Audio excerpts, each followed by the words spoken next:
Okay, well, deal, sale, special, promotion. There we go. Discount. That's what I like to see.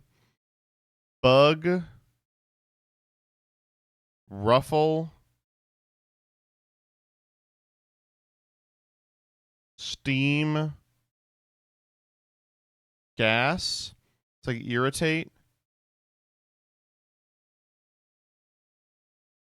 Okay, maybe nettle over gas. There we go. All right. Well, we just have the two hard ones, which is not where I want to be. Raise, check, call, fold. Please be real. Oh my God! Whoa! Holy moly, that was easy. Things you can pump. Yeah, why not?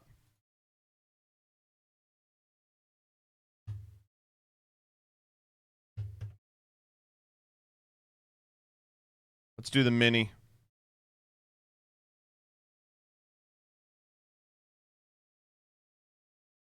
Tony. Okay, I don't know this one. Tear as in documents or cheese. Shred. Gentle prod. Nudge. Enjoy a home cooked meal. I don't know what that is. Garden in the garden of earthly delights. Eden. The real deal. Hmm. 5 down is snap. Something taken by a server. Order. Sassy. I don't know what that is. Ladder's counterpart. Ladder's counterpart. The hell is ladder's counterpart?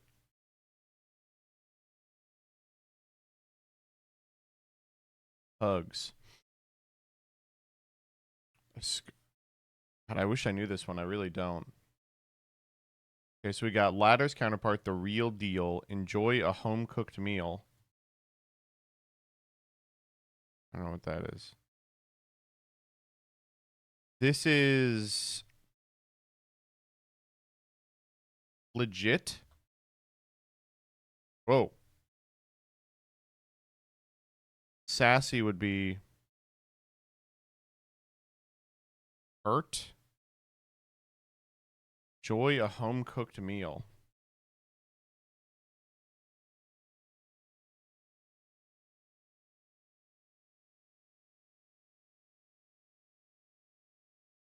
Wow, I'm really getting fucked on these last two. Ladder's counterpart. Shoot. Stupid.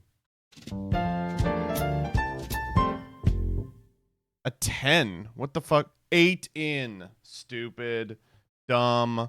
That's 2 words.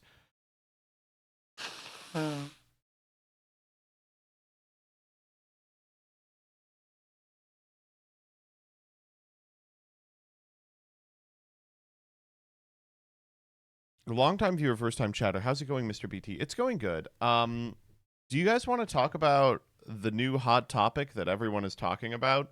The new time rules?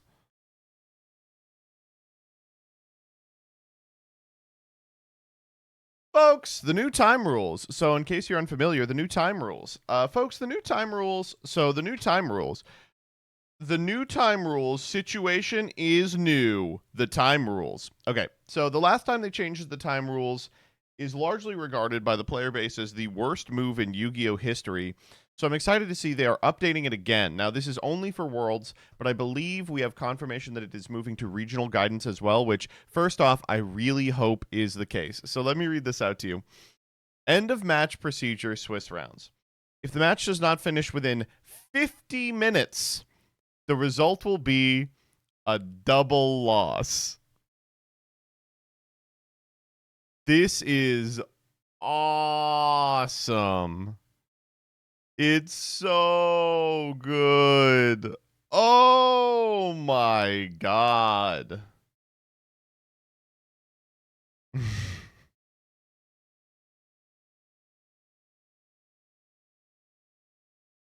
Why is it not just a draw? If you what? Okay, so unfortunately, this is going to be the end of the road for time cards. Volcanic scattershot stocks falling like nobody's business.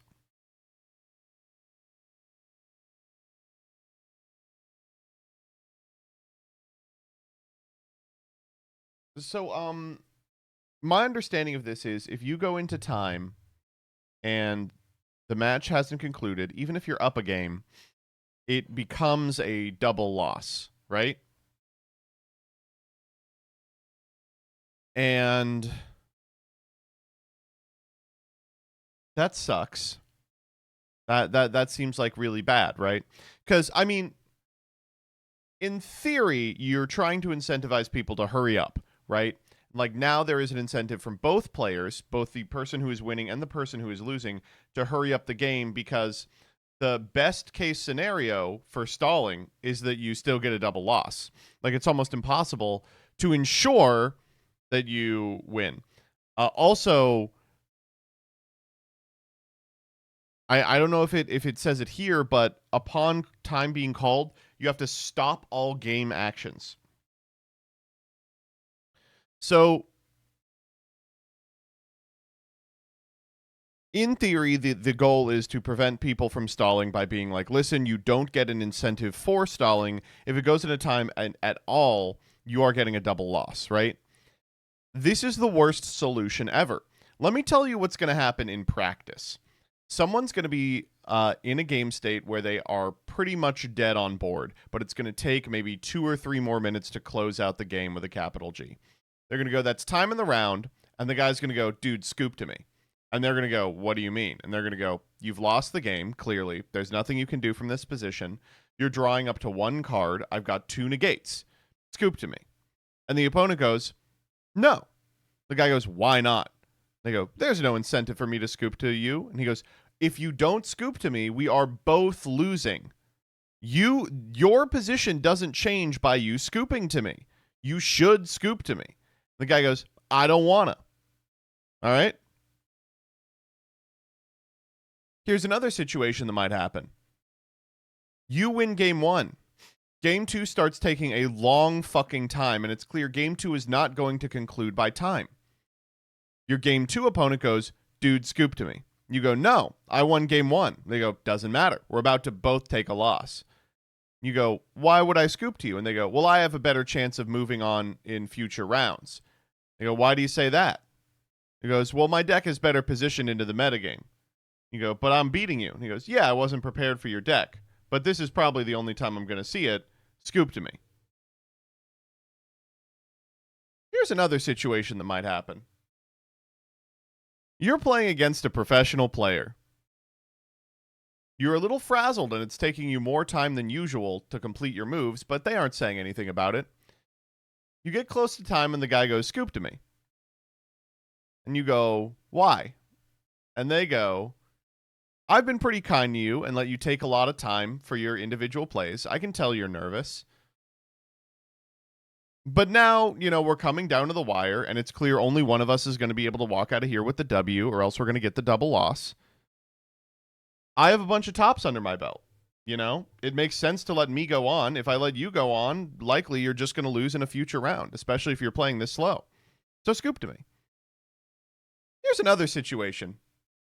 You're playing someone a little notorious, an individual with a following. And as a result, a bunch of people have showed up around your game at the very end of it. You have a little bit of a group of people watching your duel. It becomes clear you're not going to go to you're not going to be able to make it out of the game, and you're going to go to time. He goes, you should scoop to me. And you go, why should I scoop to you? And he goes, well, I think I'm in a winning position from here, and you're not. We don't want to get the double loss, so you should scoop to me. You go, I'm not going to scoop to you. One of the friends goes, hey, what the heck? Why are you going to punish him because you played slow? Scoop to him. It's the right thing to do. It's totally dishonorable for you not to scoop to him. Another one goes, yeah, what do you mean? I've seen you the whole game. You're totally down. Just scoop to him. What's your problem? Here's another situation. Let's say the two of you get into time game one. You play a really long back and forth. Every single turn, the both of you are playing at maximum capacity. You're thinking about every single move, and as a result, the game is one of the best you've ever played. With seconds left on the clock, you're finally able to attack for game. Both you and your opponent look at each other and you go, what an incredible game. This is why I play Yu-Gi-Oh! Then you both lose. How cool is that? The best case scenario, a really incredible back and forth where you're both playing the entire time, means that you both lose. Awesome. I just don't know, man. I don't know what to tell you. This is a really, really bad one. This is not a good one at all. This is going to result in an amount of pressure and harassment from individuals who feel they deserve a game off of you more than anything since the fucking ARGs were being run. And importantly,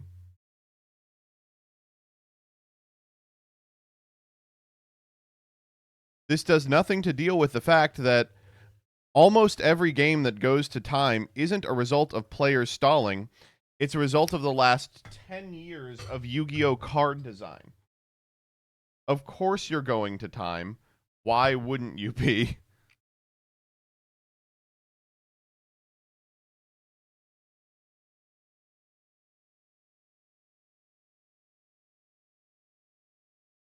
Most competitive players like Herman like these changes, though.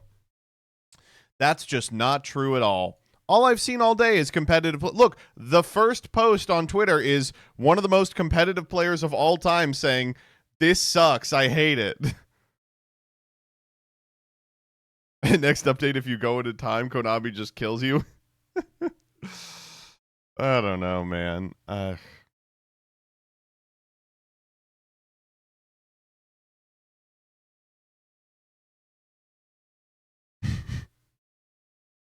Is that Luke Von Karma? Check it out. We fixed time rules. Okay, Konami.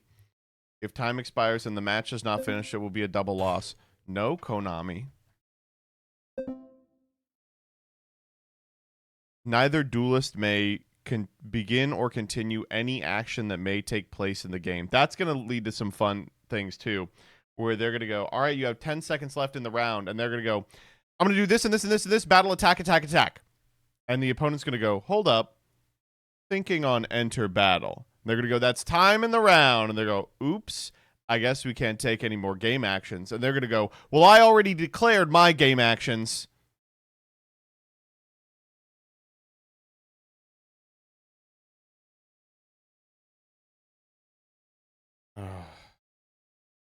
Here's a scenario. You activate Dogwood in draw phase and threaten a double loss if the opponent doesn't scoop.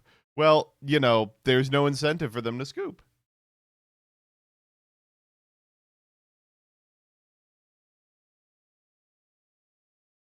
On declare of battle, you would move to battle if no play by the opponent technically. That's how it works now. Is a thing that happens is when time is counting down, you can go, I intend to go to battle phase. Your opponent goes thinking, and then, like, you just sit there for a second,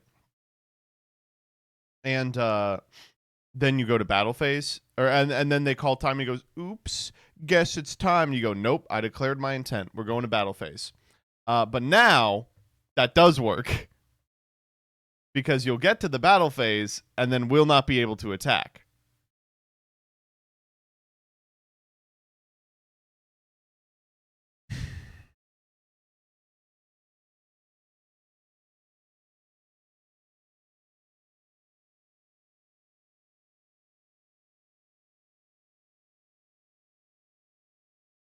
Excellent, excellent rage bait. Thank you.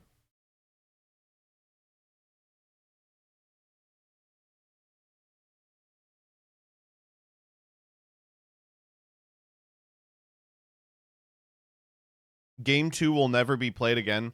Porygon Prototype, I think you are on to something. If you win like a 30-minute game 1, you probably just go, all right, game 2. They go, yeah. You draw your opener. You go, I scoop. Let's go to game 3. And then you just like board 5 fucking floodgates.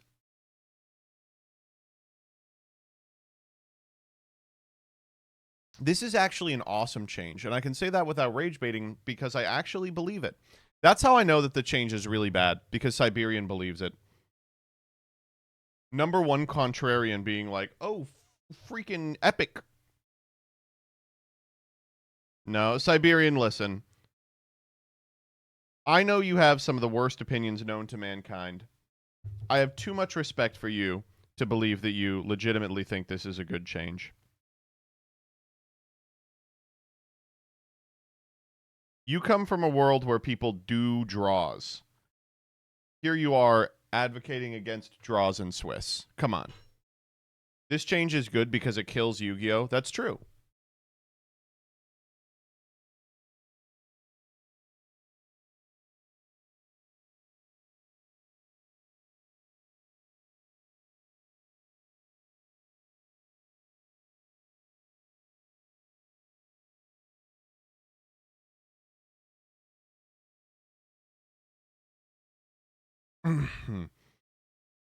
This does like legitimately kill Vanquish Soul as a deck. I don't think that's true.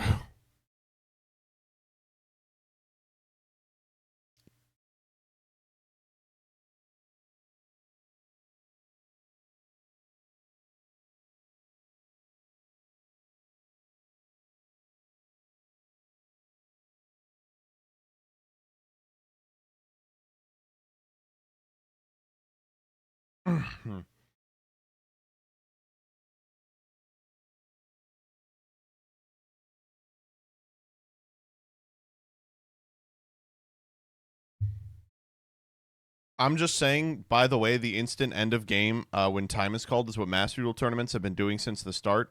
Wait, but that doesn't make sense because I was told that Master Duel doesn't impact the TCG. Wait a minute, you're saying they're changing the TCG rules to be more in line with Master Duel? That doesn't make sense because my favorite streamer told me that Master Duel doesn't have any impact on the TCG.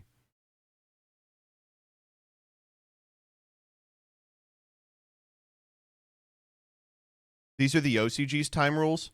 Sorry, these are not the OCG's time rules, are they?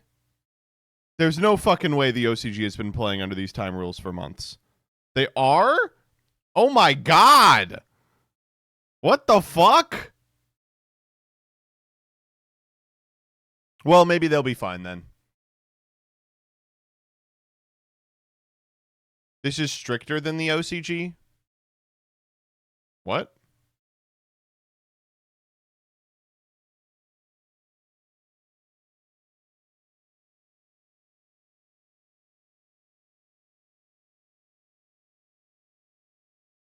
Can someone explain to me why what the difference is? These are rules from Japanese YCS. This person says, from what I understand, OCG is double game loss only if game 1 goes over 45 minutes. Oh, wait, hold up.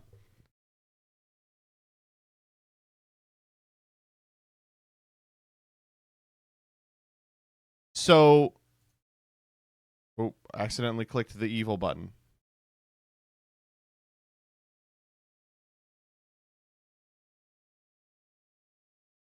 So these are the rules applied at YCS Japan, which is best of 1. Okay, that's a little different then. At the big best of 1 event, it's a double loss if you go into time. Well, okay. You're not going to get into a situation where one player is a game ahead in best of 1. And realistically, if a game goes 45 minutes, if one game goes over 45 minutes, that's fine.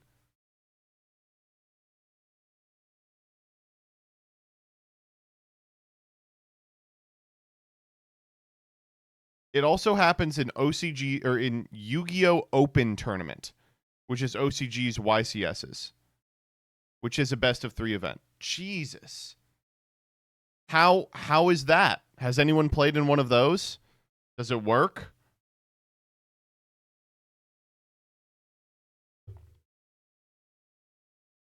I'm glad Vlad's here. Vlad played in one, right?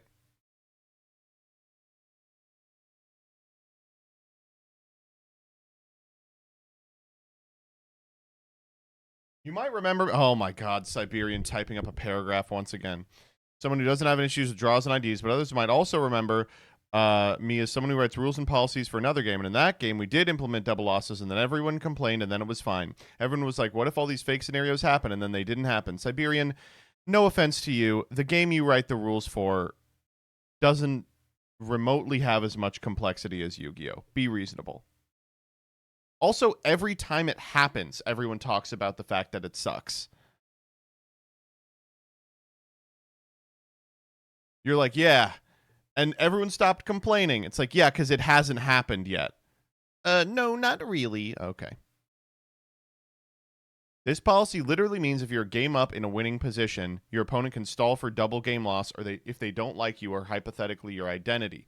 Oh. Right, I didn't even think about that. A lot of the Yu-Gi-Oh community doesn't like me because I'm trans, so if I play one of them and I'm winning, they can just stall for a loss, LMAO. Oh. Well, that would also be slow play. No, you can totally play at pace and get the double game loss. I guarantee it.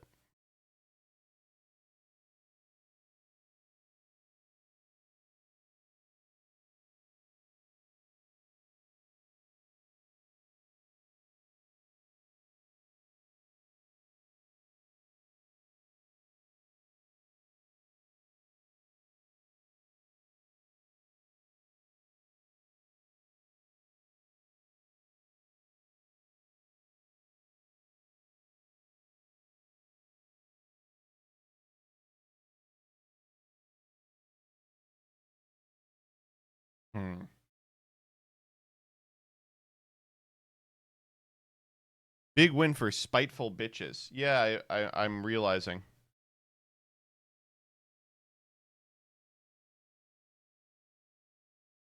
Anyway, let's see how Master Duel's doing. Okay.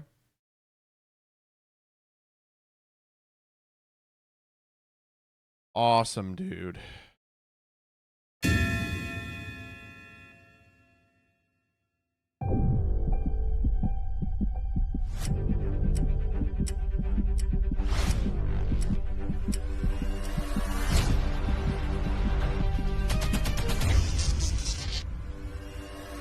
This is the perfect start. À partir de maintenant, nous visons the tracker device of blue descends with a roar. Von hier aus zielen wir auf die nächste Bewegung von Unterwelt, Schmied. Ash Blossom and Joy's spring attacks work. Nibiru, the primal being, is raining down.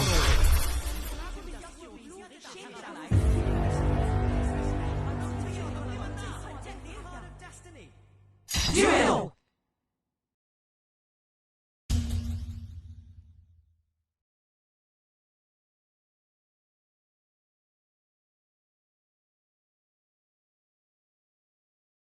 Is this the worst day in Yu-Gi-Oh's history?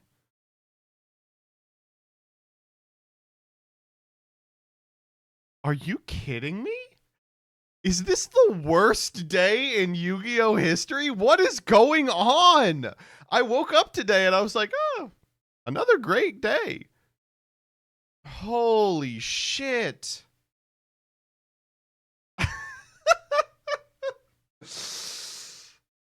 Oh my God.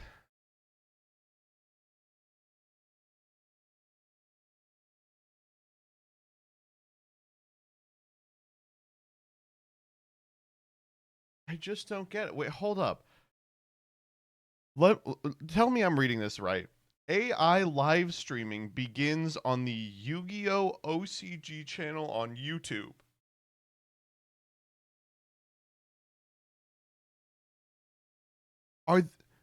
Are they doing AI commentary for Worlds?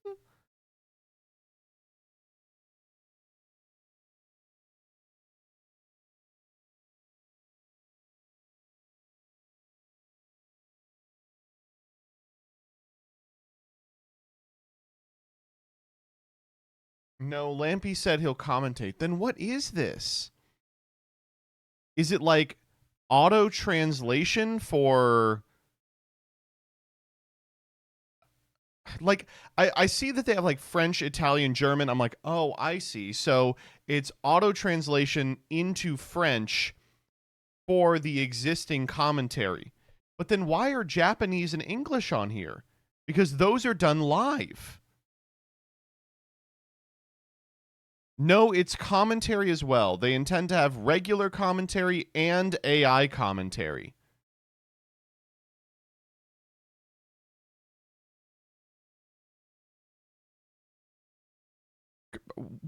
What? Dude, it's going to be some stupid horse shit like there will be one round game per round that Lampy commentates, and then there will be one game per round that you have Grok going, "Oh yeah, that Blue Eyes White Dragon is so rugged and sexy. It's a total tease."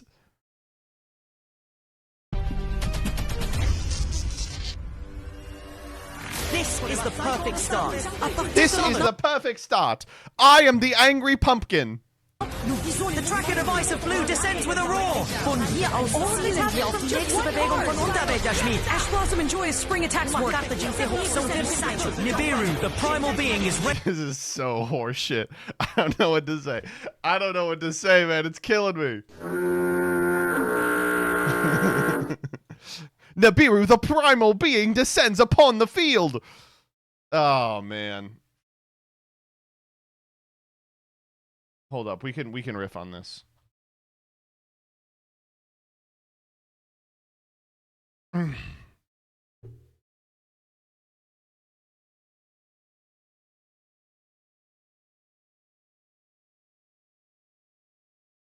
Oh no, Appaloosa negates. Oh no, Appaloosa negates. Oh no, Appaloosa negates. Wait, hold up. Let me record that real quick. Let me get that audio. Oh no, Appaloosa negates. Oh no, Appaloosa negates.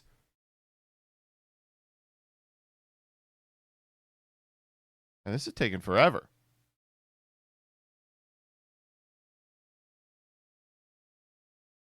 Oh, okay, thank you.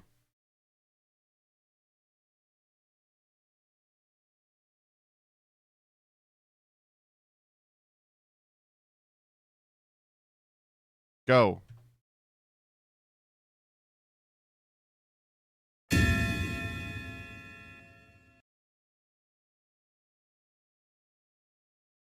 Okay. Let me open up the shitpost software. I feel bad calling it this. I only ever use VideoPad for shitposts. The tracker device Unterweltjaschmied. Ash Blossom, enjoy his spring attacks work. Ash Blossom, enjoy his spring attacks. This is the perfect start. Okay, let me hold up. Grok Esex. I probably should not open this in the same window as everything else. Grok Esex. I'm looking for the rugged and handsome. Grok rugged.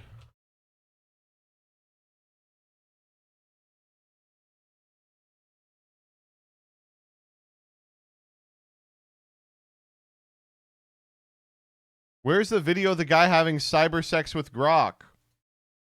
Video of guy asking Grok to eat his ass. God damn it. Someone's got to have that on hand.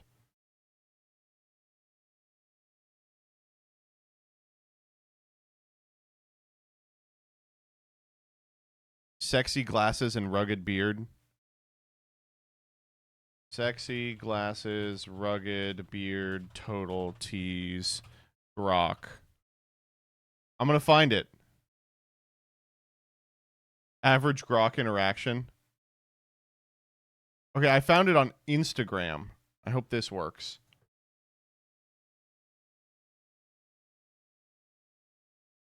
Can it get reels? It can. I want you to look at my ass and I want you to look at my ass and tell me if you'll eat it. Okay, so I want to put in the it's a total tease part of this. Heat. Perfect. It's a total tease. Oh. every inch while This was such a good video.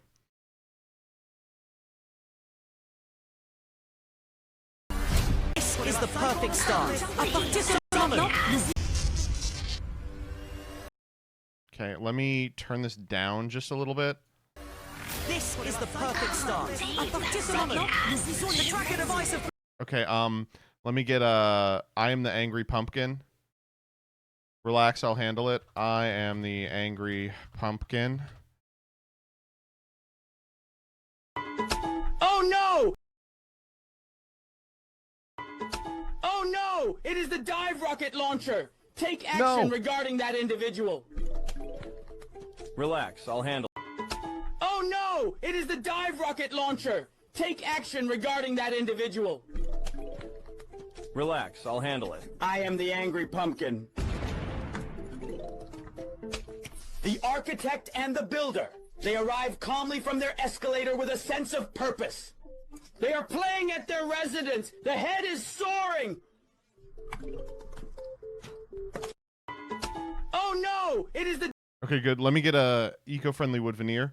Let's transform a 0 square meter space into a fully functioned house. Little John moved to New York to advance his career. In order to afford a house there, his entire family pooled their resources. As a result, Little John's space is only 0.96 square meters, extremely tiny. Now, let's transform it into a functional home. Firstly, remove the windows on both sides and construct a frame using galvanized square steel. Borrow some screws from his aunt to secure the frame firmly to the wall. Cover this framework Good. with Okay, that's good enough. And then we want Princess Jane. Hello, my name is Princess Jane. I would like to show you some tricks. I hope you enjoy it.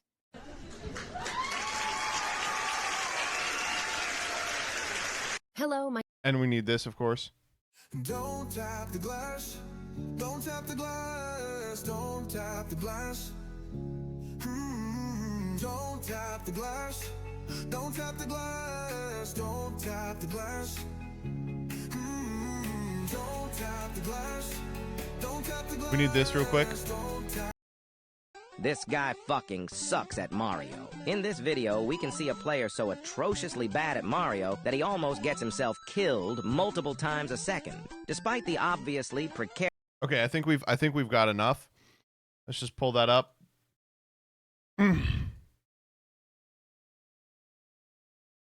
I'm Princess Jane, and I would like to show you some tricks.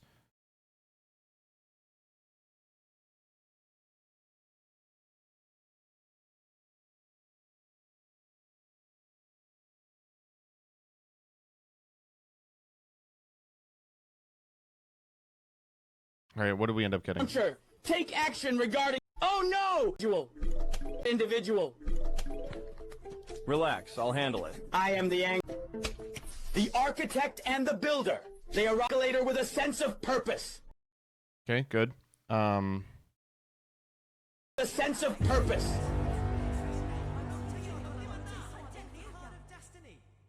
duel. Purpose. Duel. Okay. The head is. Oh no! Friendly wood. It is the. Let me get a... Let's transform a 0 square meter space into a fully functioned house. Tiny. Now, Jane. on Princess Jane. construct a frame of steel. Want to secure cover this framework Good. with Okay, that's good. frame firmly to the wall. Good. We'll throw that in there.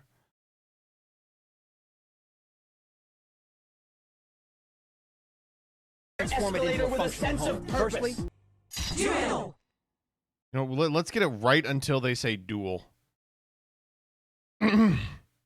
Princess Jane. Framework Good. with Okay, that's good. Princess Jane. I would like to show you. I hope you enjoy it.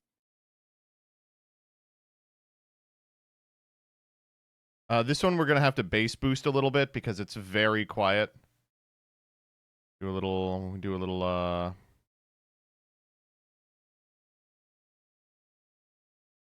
What the hell?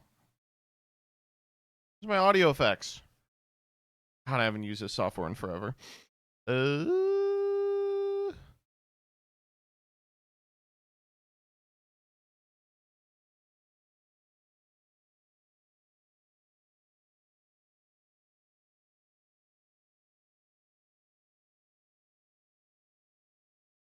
Effects, right. Okay.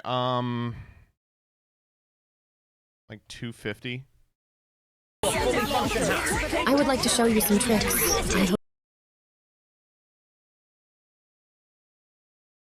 Hello, my name is Princess Jane. I would like to Hello, my name This is good. This is going well already. Of course. Don't tap the glass. Don't tap the glass. Don't tap the glass. We need this real quick.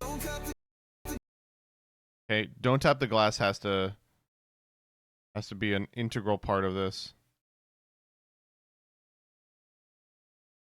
We're running out of room. This guy fucking sucks at Mario. He's bad at despite.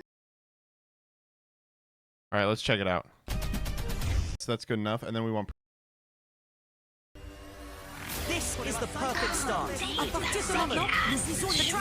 Let's transform a 0 square meter space into a It's perfect. I'd love to Hello, my name I would like to show you some tricks. I hope you enjoy it. you close for some serious heat. Video, we can see a player so atrociously bad at This is good. I'd love to Hello, my name is Princess Jane. I would like to show you some tricks. I am the angry pumpkin.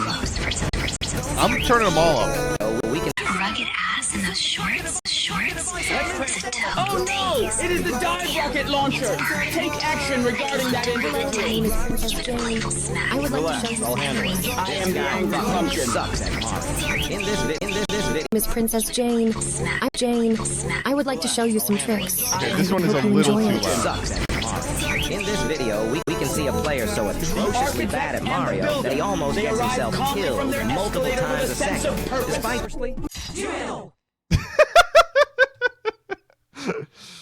This is good. I think this is really good.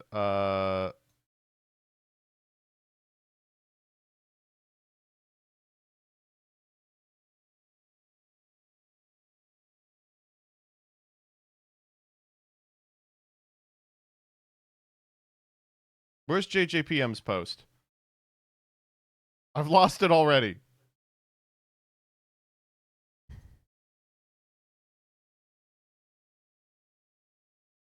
Can you pan the audio in that program? That might be... We can. Okay, so we can pan the audio. Do you think it would be funny to pan the audio? We'll put, okay, we'll keep Grok on both sides. Then we're going to put, what is this? I am the Angry Pumpkin and eco-friendly wood veneers on different ones. Princess Jane on this side and this on this. Oh, yeah, this is going to be unlistenable. Unlistenable version. So we've got don't tap on both. We've got Grok on both, and then everything else is on one side. Oh, Dave, that rugged ass in those shorts. It's a total tease. You're right. Actually, Grok needs to be a little quieter. This one is really irritating. Oh, Dave, that rugged ass in those shorts. It's a total tease. It is the dive rocket launcher! Take action regarding that individual! Hello, my name is Princess Jane. I would like to show you some tricks. I hope you enjoy it. in this video, we can see a player so atrociously bad at Mario that he almost gets himself killed multiple times a second. Despite What's this one? in this Let's transform a 0 This one I forgot to amplify. It is the dive rocket launcher! Take action regarding that individual! Hello, my name is Princess. Let's transform a Oh no! This is really good. Oh my god. Okay, where's the JJPM tweet? Thank you.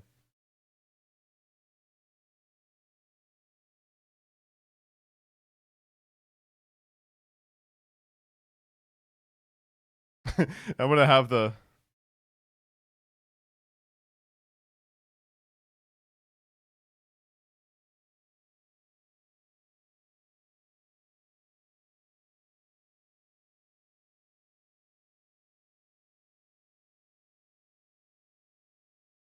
Don't tap the glass.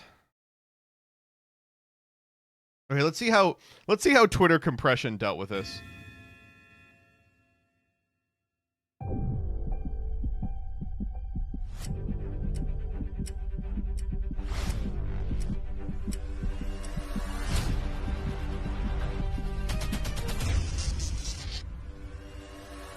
This is the perfect start. Dave, that rugged ass in the Tracker device shorts. of blue descends. Oh no! It is the dive rocket launcher! Take action regarding that. Hello, my name is Princess Jane.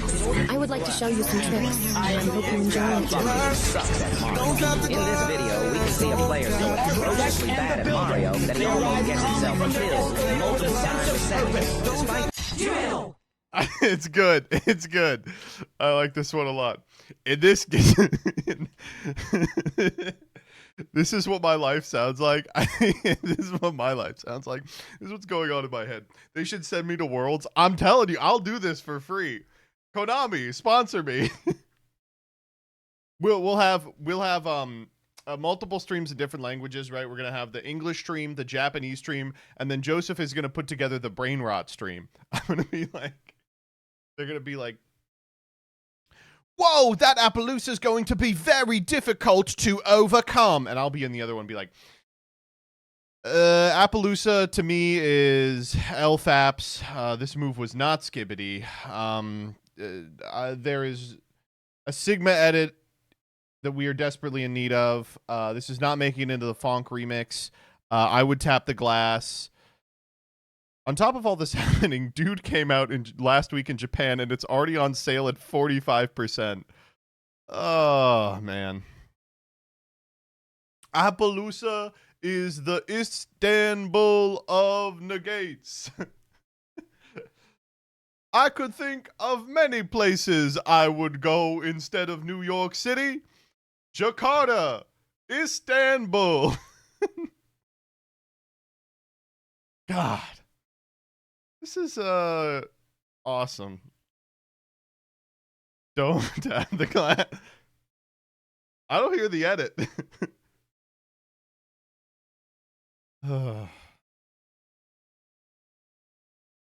Yu-Gi-Oh is the New York City of TCGs. This is depressing. I don't know, not to have spent, an hour doing nothing, but this is depressing, right? I'm a little depressed about this. It's a little upsetting. I just realized that with the new rules, if the match ends while you're 1-0, it's still a double loss. Changing my mind, that is enough of a significant change to make the new rules bad. To be clear, Siberian, if it was the case that it was double loss if, and only if, it was a 1-1 going into game 3 or it was in game 1, then I would understand it. But a situation where you can win the first game, go to time in game 2 and lose the match is absurd. Like that's unbelievable. Yeah, agreed. Okay, all right, okay. You were operating without full understanding of the... Yeah. Sib figures out why everybody was mad. Classic Siberian. No, Siberian usually just like look. What Siberian does is they will do this, put their finger to the wind, wait to figure out which way it's blowing. Like if it's coming this direction, they'll go, okay, it's coming that direction. I pick the opposite direction.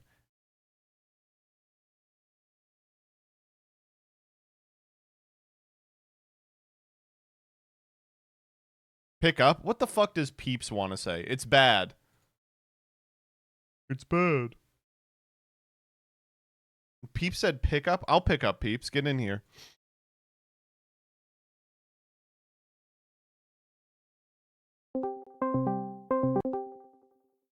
Don't tap my ass. Don't tap my ass. Don't tap my ass. Yo.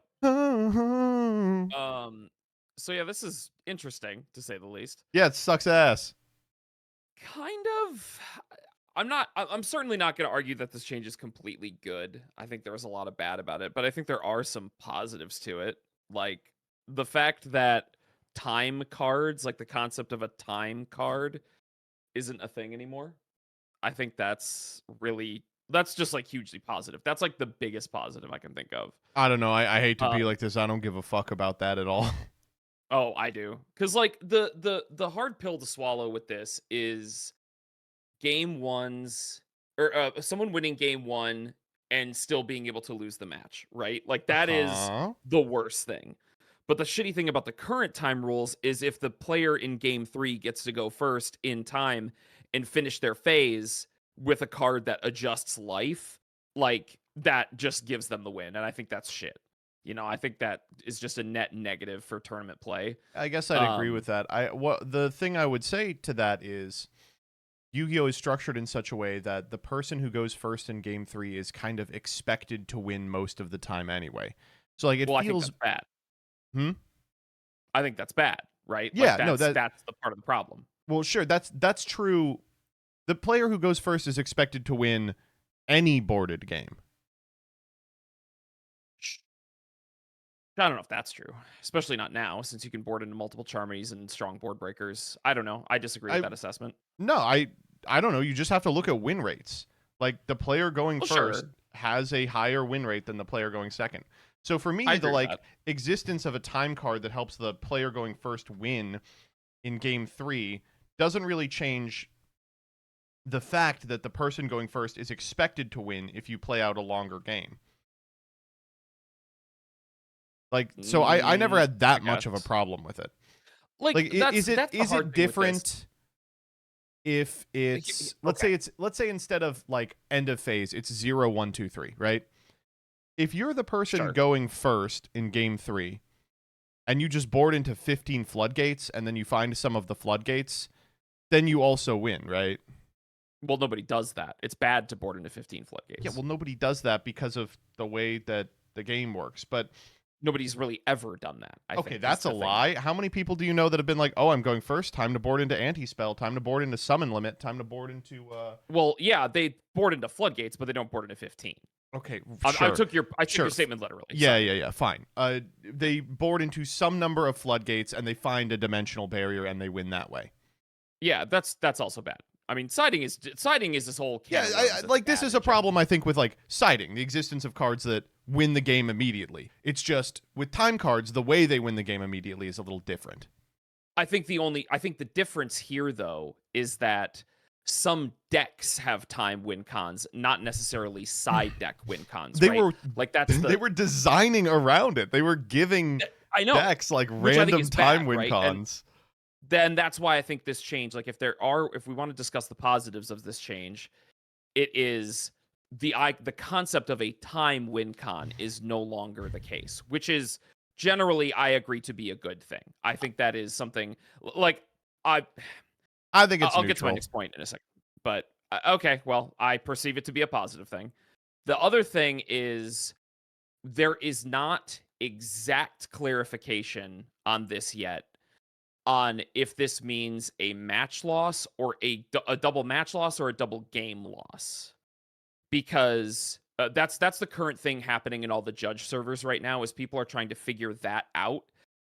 Is if this means a double match loss is issued or a double game loss is issued. People are leaning towards double match loss because what would a double game loss mean? Okay, so hypothetically, and again, this is just what people are trying to figure out, is that if it was double game loss and draws still existed, you could have matches that still ended in a draw, but the time would be called and then a double game loss would immediately be issued. So let's think about this hypothetical. Because in bullet point 3 of this FAQ, it states that a match is decided by either a player having 2 wins or a player having 2 losses.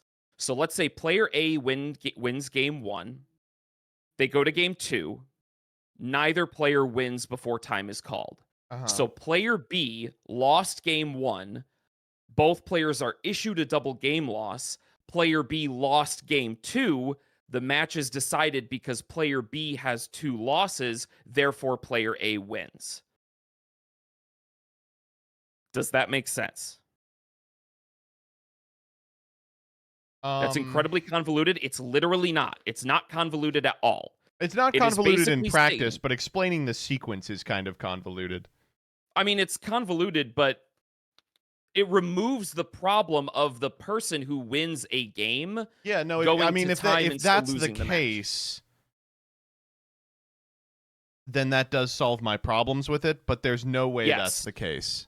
I doubt that it is the case, but I still want to point out that is currently the that is currently the argument that is happening in a lot of judge servers and adjudication stuff, and like, you know, then trying to figure like they're trying to just confirm if it is a match loss rather than a game loss.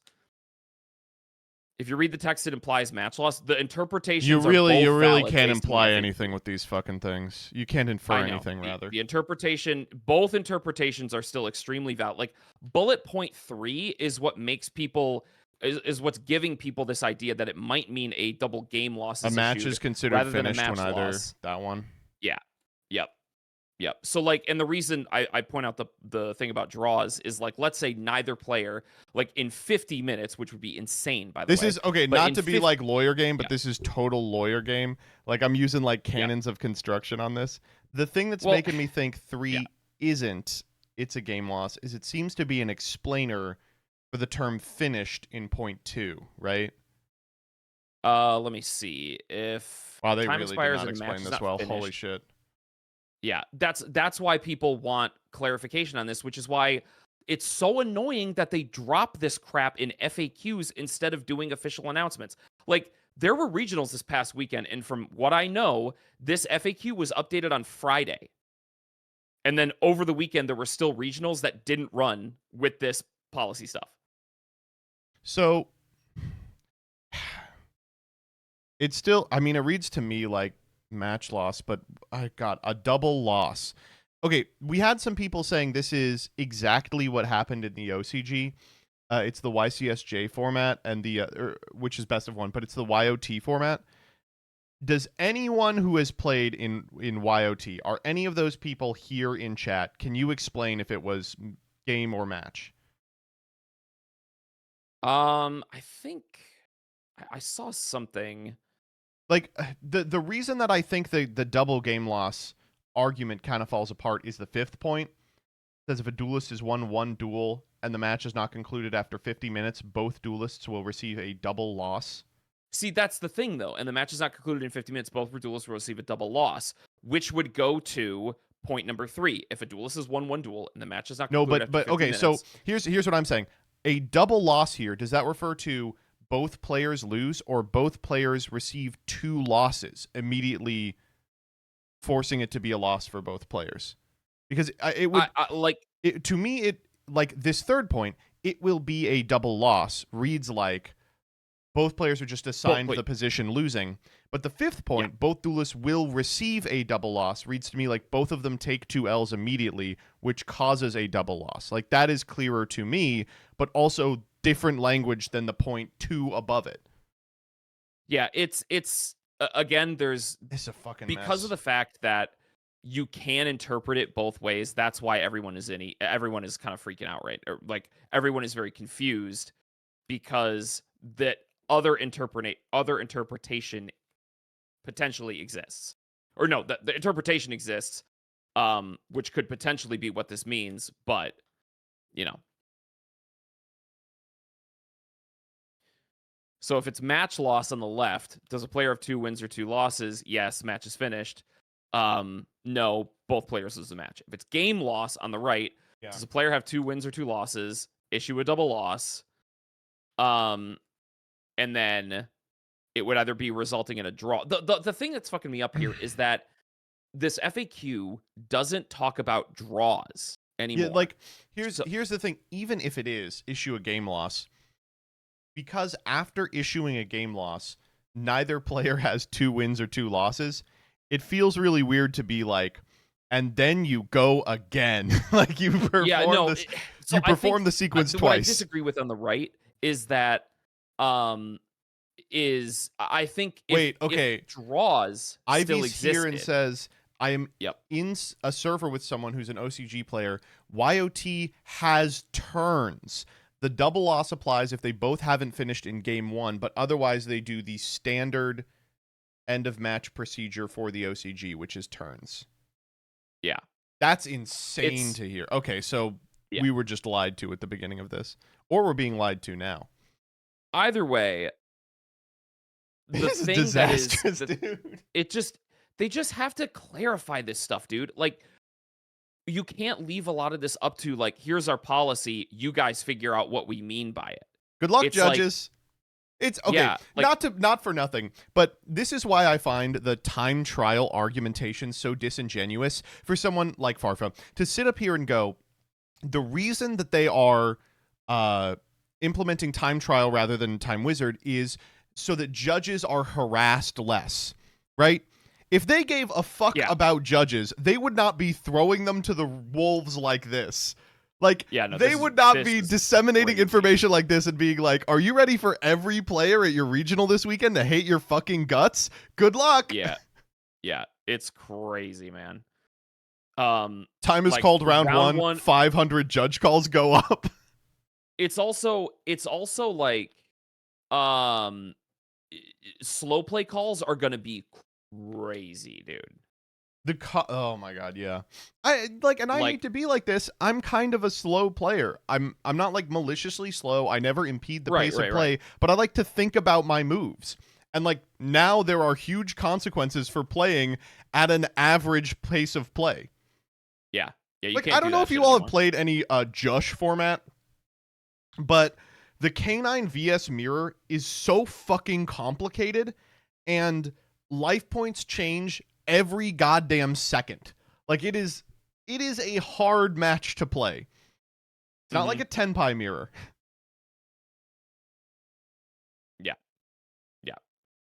There's just a lot of grind games, so but I don't know. It's all grind.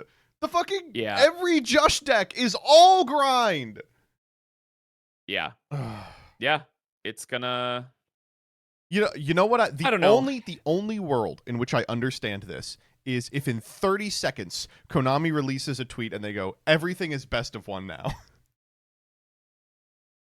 I don't know. I think the game loss interpretation fixes pretty much all of it, and like and all the problems that people have with it would be solved by the game loss interpretation, because the game loss interpretation still allows for draws. It still lets it so the person that won game one still wins the match. It doesn't allow for draws, right? In what situation would you get to a draw? Okay, if it was the game loss interpretation, then neither player wins game one. Time is called, or like game one is still in progress. Yeah. Time is called. Both players are issued a loss. Yeah. Neither player has won 2 matches or won 2 games and lost 2 games. Therefore, the match is a draw. Oh. Well, that still kind of sucks, right? It means the best outcome for the person who wins game one is a draw. No, because if the person wins game one and then they go to time, both players are issued a loss. Player A won game one and lost game two. You're saying if they go to time in game one, it's a draw. If one player has won, they win when time is called. Because they have only lost once. Yeah, the other player has lost twice. I'll say I think the game loss interpretation does solve pretty much all of my problems with this. Yeah. Correct. Yep. So I guess we'll just have to see if that's what happened. Yep. Exactly. To any of the people in chat who are judges, I know we've got maybe a couple dozen. I'm so sorry for what your week is going to look like. I hope that the relevant people can give you the right information to prevent you from getting yelled at, because at present, I don't see a way out. Yeah, kill me. I'm going to have to jump, man. Yes. Yeah. Yeah, no, people just won't judge anymore. I literally think people just aren't going to judge after this, because like, why would you, right?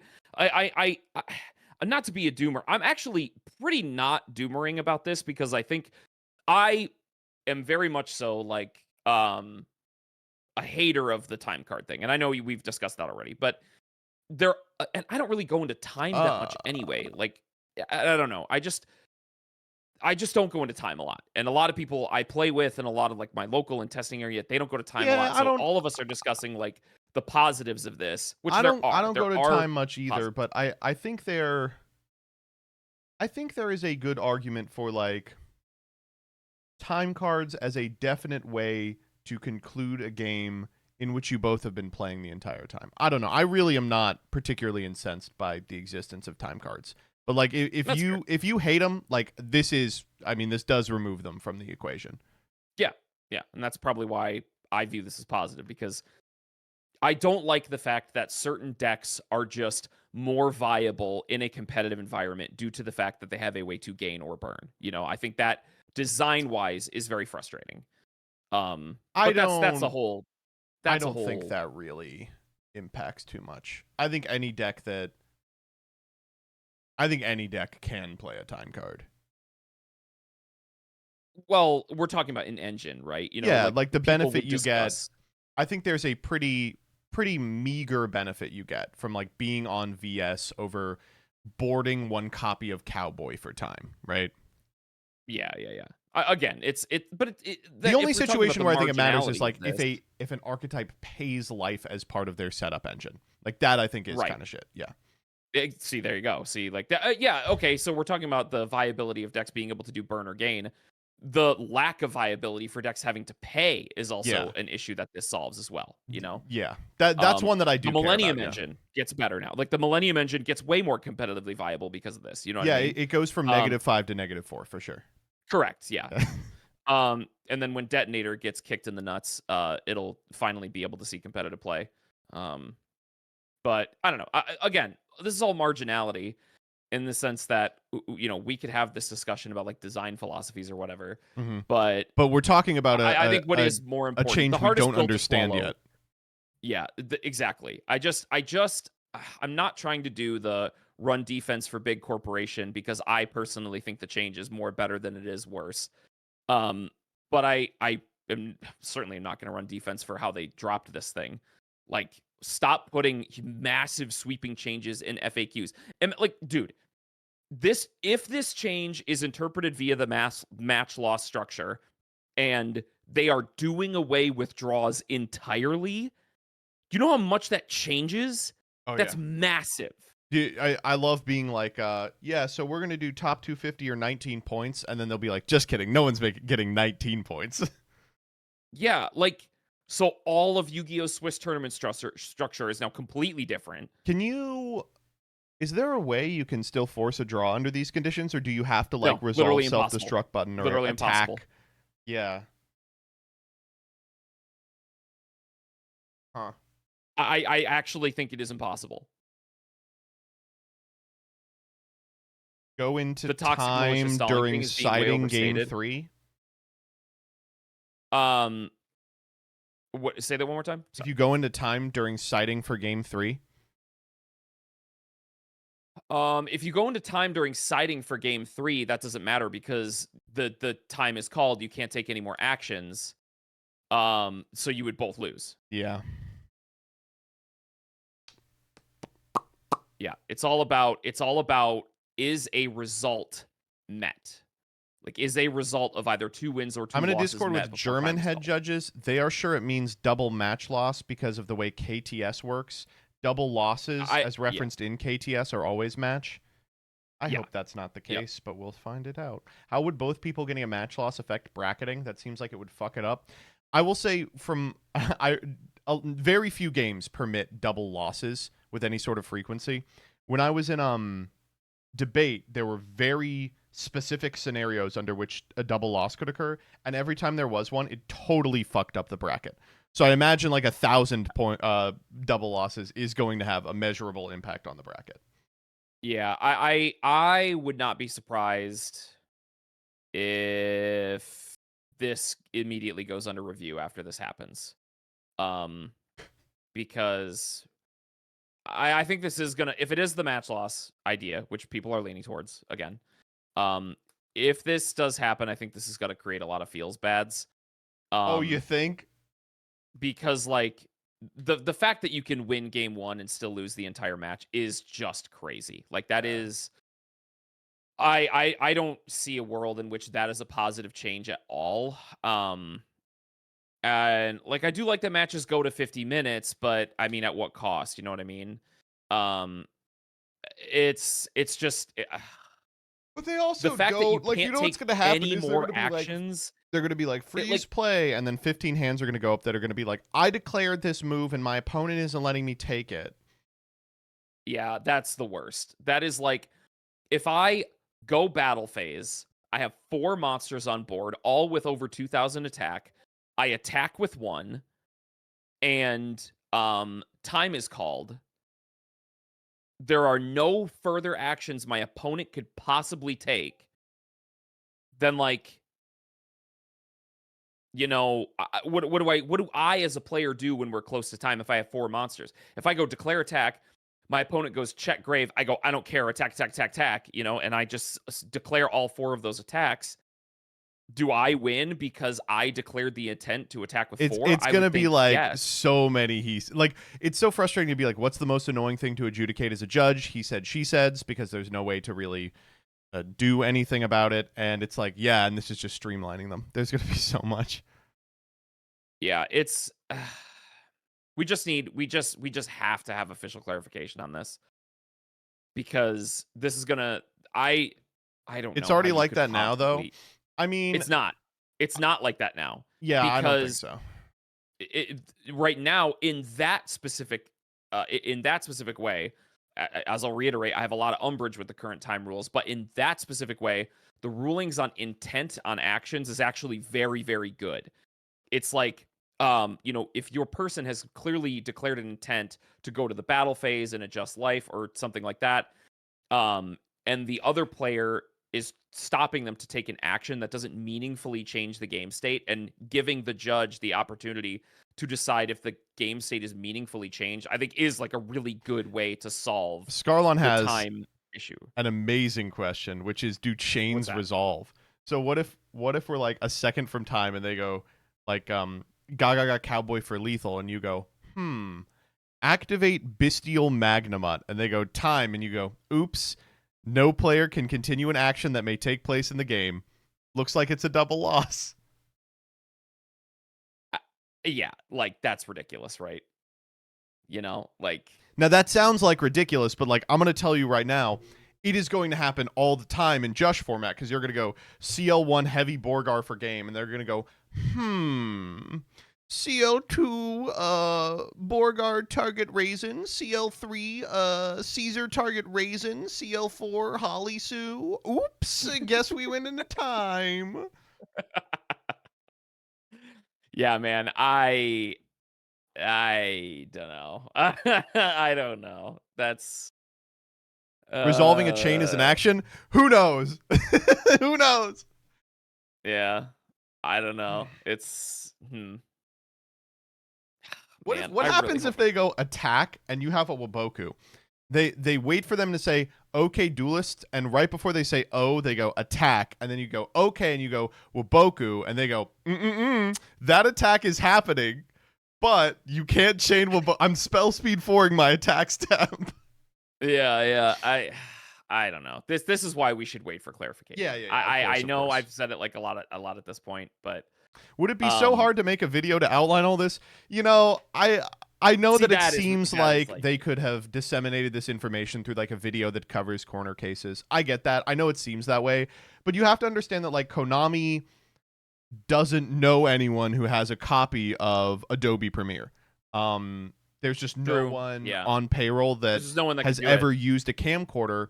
And the important part is there's no way that they could reach out to people who make these videos about Yu-Gi-Oh! For a living to assist with it. That also would have been impossible. Maybe they can get Doug to open the new Horus cards. That's about the best they can manage. Right. They also don't have well-known judge staff that are, you know, reputable and can develop like an FAQ document.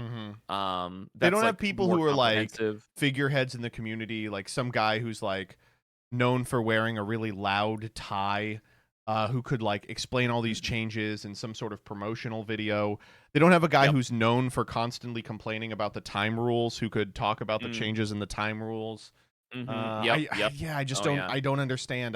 There's just no way. And those people also really hate like hamming it up on camera. They hate like doing theater kid stuff. So like, you know, there would be no way anyway. Yeah, really, this was the best way they could do it. Yeah. The fact that actually, you know what? Actually, I heard that the clarification is already disseminated. It's available on Metafy for $33. Oh, sure. yeah. You can. Oh man, I don't know. Ultimately, I'm willing to let this change play out. If I will say a lot again, of people are doing we're whining. If it's game loss, I will go so far as to say it is a net good thing. If it's match loss, I think it's one of the most irritating, short-sighted decisions in the history of Yu-Gi-Oh! If it's game loss, genius level move. I literally, that's what's so frustrating about it, right? Is that I think people part of this, and I'll even cotton on to this fact. I think the game loss interpretation exists because some people are like, boy, I really hope it's that, because that would actually be an insanely good change, right? Like the game loss direction of this would be so good. Yeah. But it's not. I have a very sneaking suspicion that it's match loss. Like I Even want it if to be it game is loss, match but loss. even describing it here today, I'm like, it's cope. I'm coping. I'm totally Yeah. coping. Even if it is match loss, I'm still willing to try it out. I think the Of course, I'm not going change to in quit time over card- this. I don't think this is going to kill Yu-Gi-Oh! Yeah. I definitely am like willing to give it a shot. But I really hope it isn't as bad for judges as I think it's going to be. I really hope it doesn't cause as much malicious slow play that I think people are worrying it's going to. But I mean, that's so never. People were dooming about malicious slow play back when any time rule change happens. So I don't know. I don't. I mean, time see cards that. exist as a counter to malicious slow play. Like that's why people played them. Is they're like, eh. Yeah.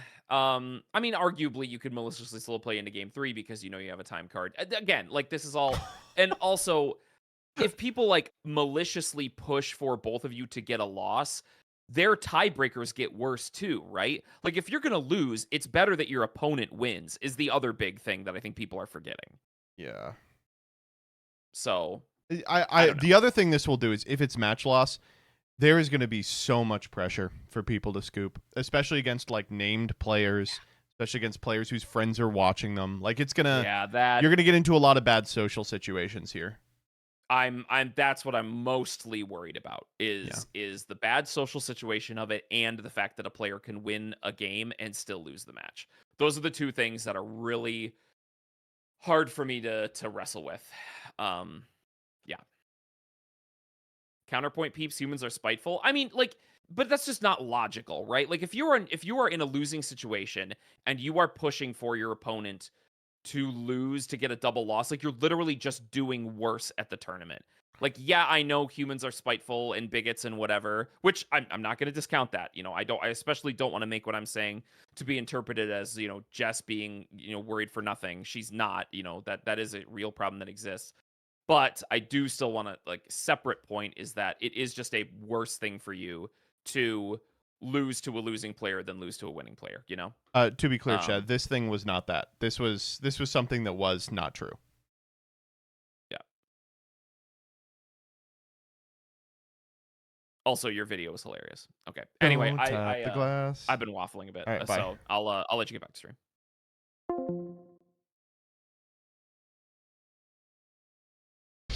I should have put the Doug voice fabled in here.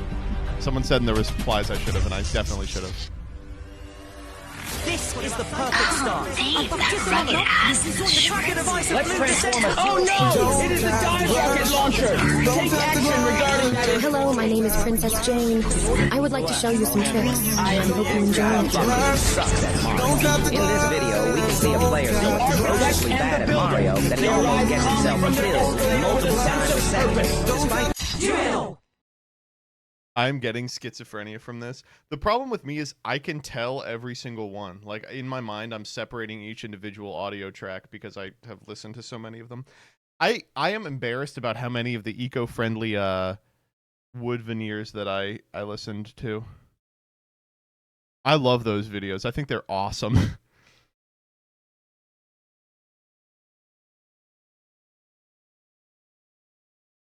I'm doing the Sherlock Mind Palace with all these. Princess Jade, so fucking bad at Mario.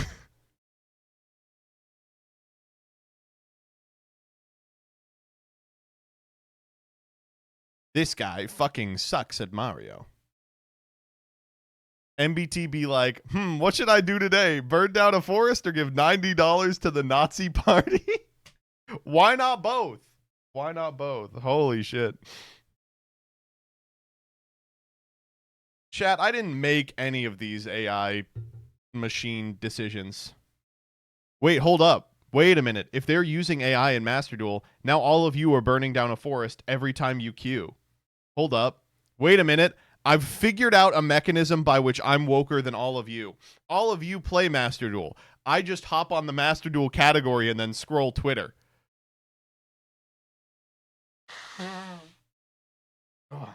Okay, everyone in response is like, well, okay. I don't actually play either. Master Duel is killing TCG by killing the planet. Yeah, that's true. When does Clash go live? Today. Well, great day for Clash to go live. All right, well, you want to watch the new Curry Bandits? Don't tap the glass. Don't tap the glass. Don't tap the glass.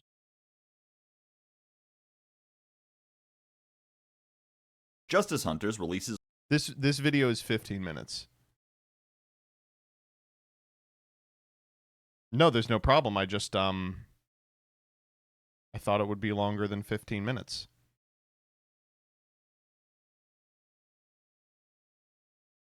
Hello, everybody. My name is Markiplier, and we're watching Justice Hunters. Everything you need to know by Mr. Curry Bandits. If you're unfamiliar, the Curry Bandits are... It's just Jaxel. It's just Jaxel. It's Jaxel's channel. But we are not just watching the video here. We are clicking the link to the video. We are subscribing to the channel. We are thumbing it up and leaving a comment. And most importantly, we are getting nude. All right, let's go. Justice Hunters releases on August 1st. The set code is JUSH, okay? J-U-S-H.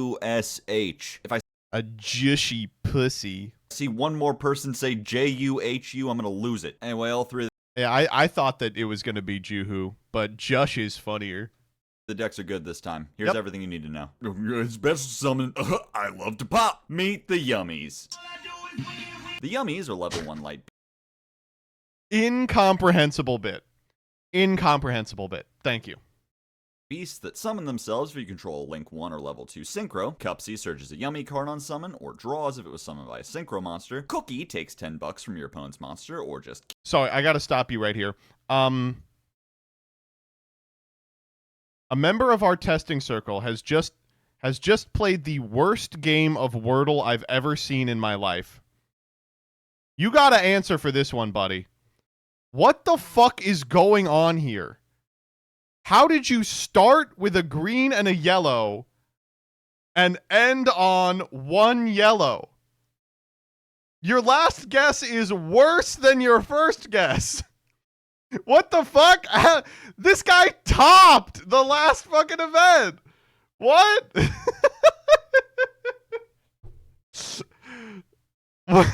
Hard mode? Hard mode is just when you have to use every letter that you uncover.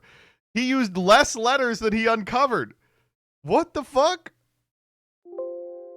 Kills it if it was summoned by a Synchro. And Lollipo either Keldos or Crows a card from your opponent's grave. Yummy Snatchy is a Link I'm 1 literally that places asking Yummy him what field happened on summon here. but locks you out of Link 3 or higher monsters. And once per chain can pay 1 to quick sync using a Yummy. All 3 Synchros are level 2 tuners that can treat any Link 1 as a level 1 tuner for their summon, and tag out into 2 Yummies from grave when your opponent blinks. Cupsy Yummy Way searches 2 Yummies on summon, then pitches a card. Lollipo reborns 2 negated, and Cookie books 2 monsters. Surprise is one of those 3-in-1 head and shoulders spells that can bounce 2 of your light beasts and 2 of your opponent's cards, summon a Yummy from hand or grave, or bounce a field spell to place 1 from hand. Yummy's Minion gives Yummies 5 for every light beast, reborns a level 1 Yummy if you control a Link 1, and can recycle itself in 2 Yummies from grave. Akroki Want Boing Boing pops a card when a light beast is synchro summoned, summons a Yummy from deck when your opponent removes one of your monsters, and can also recycle itself in 2 more names. Not good. And Yummy Redemption docks your opponent's monsters by 2 for every light beast you control and in grave, draws and bottoms 1 every time you synchro summon a light beast, and can bash itself from grave to swap a Yummy you control with an opponent's monster. That was certainly a primary season to remember, huh? Sure was. There was even a time when people were saying I was the front runner. This deck has been a consistent presence in the OCG's format ever since yeah, its release, always lingering around the top 3 slots of any pie chart. In line with their adorable exteriors, the boards Yummy will end on will often look pretty non-threatening, but as your opponent keeps feeding quarters into the machine, they'll... Okay, this is how I can tell I haven't totally ruined Jaxel's vocabulary. I would have called that board innocuous. Find that instead of spitting out horse girls, this gacha drops a diverse lineup of disruptions. Your first priority is generally to make Cupsy Way, getting Cupsy and Cookie into rotation at the very least, both of whom add more buys to the board and contribute to your disruptions. Cookie is of course a pop whenever one of your synchros tags back into him, but Cupsy's search can be used on Surprise, whose modal nature lets you either just set it for a double bounce, or use it as a reborn to extend the disruption, then reset it with Onari. And luckily, it's not even remotely difficult to make Cupsy Way, since you can make any Yummy into Pluie and get Minion from deck to bring back the material. All 9 of your names are starters that get the full suite of names into rotation. And since you're already playing a high quantity of beasts with different names, you can use Obedience School to get started all at once, but the lock will keep you off of certain plays that you'll have to account for on your opponent's turn. But of course, your paths to the synchros extend beyond just Snatchy. Since any Link 1 can serve as the tuner, a few different engines that maybe you've never thought would facilitate synchro plays have cropped up as options in the deck. Snake Eyes! Hornet Drones making Kagari, and then coming back to hand to make another level 1 token gets you to Cupsy Way without the normal summon. Sangan into Almirage lets you search any of the Yummies with their built-in summons, bypassing Sangan's restriction, and if you have one in hand already, he can grab a hand trap instead. The Disciple Devotee engine can get you a draw on an extra token, and with starters like Dotscaper and Gadget, it even plays nicely into the restriction. No, which Yummy often plays since it's fully light. After resolving Cupsy Way, you can use it to tune one of your level 1s into Metal Marcher or Starham to make Herald, while the discard cost is a bit of an ask. Starham can be used under Obedience and can reborn Yummies on demand, but there's secondary effects online, letting you pop something with Cookie going second, or draw with Cupsy before making Herald. And setting up Starham and then just leaving him on board is part of how you establish a board under Obedience, since Snatchy can almost immediately synchro those materials into Herald on your opponent's turn. And even without the lock, Snatchy syncing as many times as you want can add several points of disruption to your field as your names tag in and out of the board. By syncing him with any name, you can summon Cookie Way and book 2 monsters, but then Cookie Way can tag back into Snatchy and Cookie to pop a monster and trigger Snatchy to put up a Crocky, so that your next synchro summon triggers a pop 2. We're moving on from Hawk 2. No more Hawk 2 on deck check ever again. By summoning Lollipo Way on your I would have opponent's preferred turn, to hear a Hawk 2 joke there. Before tagging into Snatchy and one of the other synchros, so that Snatchy can ladder through Ham into a level 6 synchro play to book everything with Silvera. And if this all sounds a bit frantic and unstructured, that's good. You're getting it. This is not a classical combo deck, it's more freeform jazz. Ideally, your opponent won't even have a solid handle on how many more bodies you can still tag into, so when they think they've played through the whole board, you can surprise them with more board. Pretty much all the Draco Tales said. Okay. Now I understand Yummy.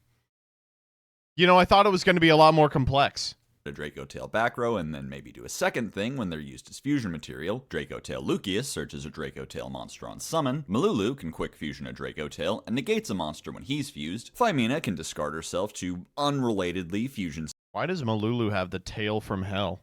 Summon a dragon or spellcaster. I'm saying unrelatedly so that it's clear she's not one of the fusion materials here. Pan pops a monster when he uses his fusion material effect, and when your opponent pops your fusion, you can bottom him to reborn a non-fusion Draco Tail. Urgula pops a spell or trap when he's fused, and can bottom himself to add back a spellcaster Draco Tail. Ketu Draco Tail searches a Draco Tail monster, then if your opponent controls a monster, can fusion summon a dragon or spellcaster. Rahu is branded fusion. Horn can bounce an attack position monster, then recycle a Draco Tail to draw a card, and Flame can negate a spell, then do the same. Gulamel is a fusion of a Draco Tail and any monster from hand that can chain to the activation of a Draco Tail effect to pop a card, and revives itself if 2 or more monsters hit the grave. And Draco Tail Arthelion is a fusion of a Draco Tail and any number of monsters from hand that bounces a monster from field or grave on summon for every material from hand, and revives itself when 2 or more monsters hit the grave. I hope you aren't reminiscing without me. Hey, it's Rick Perry.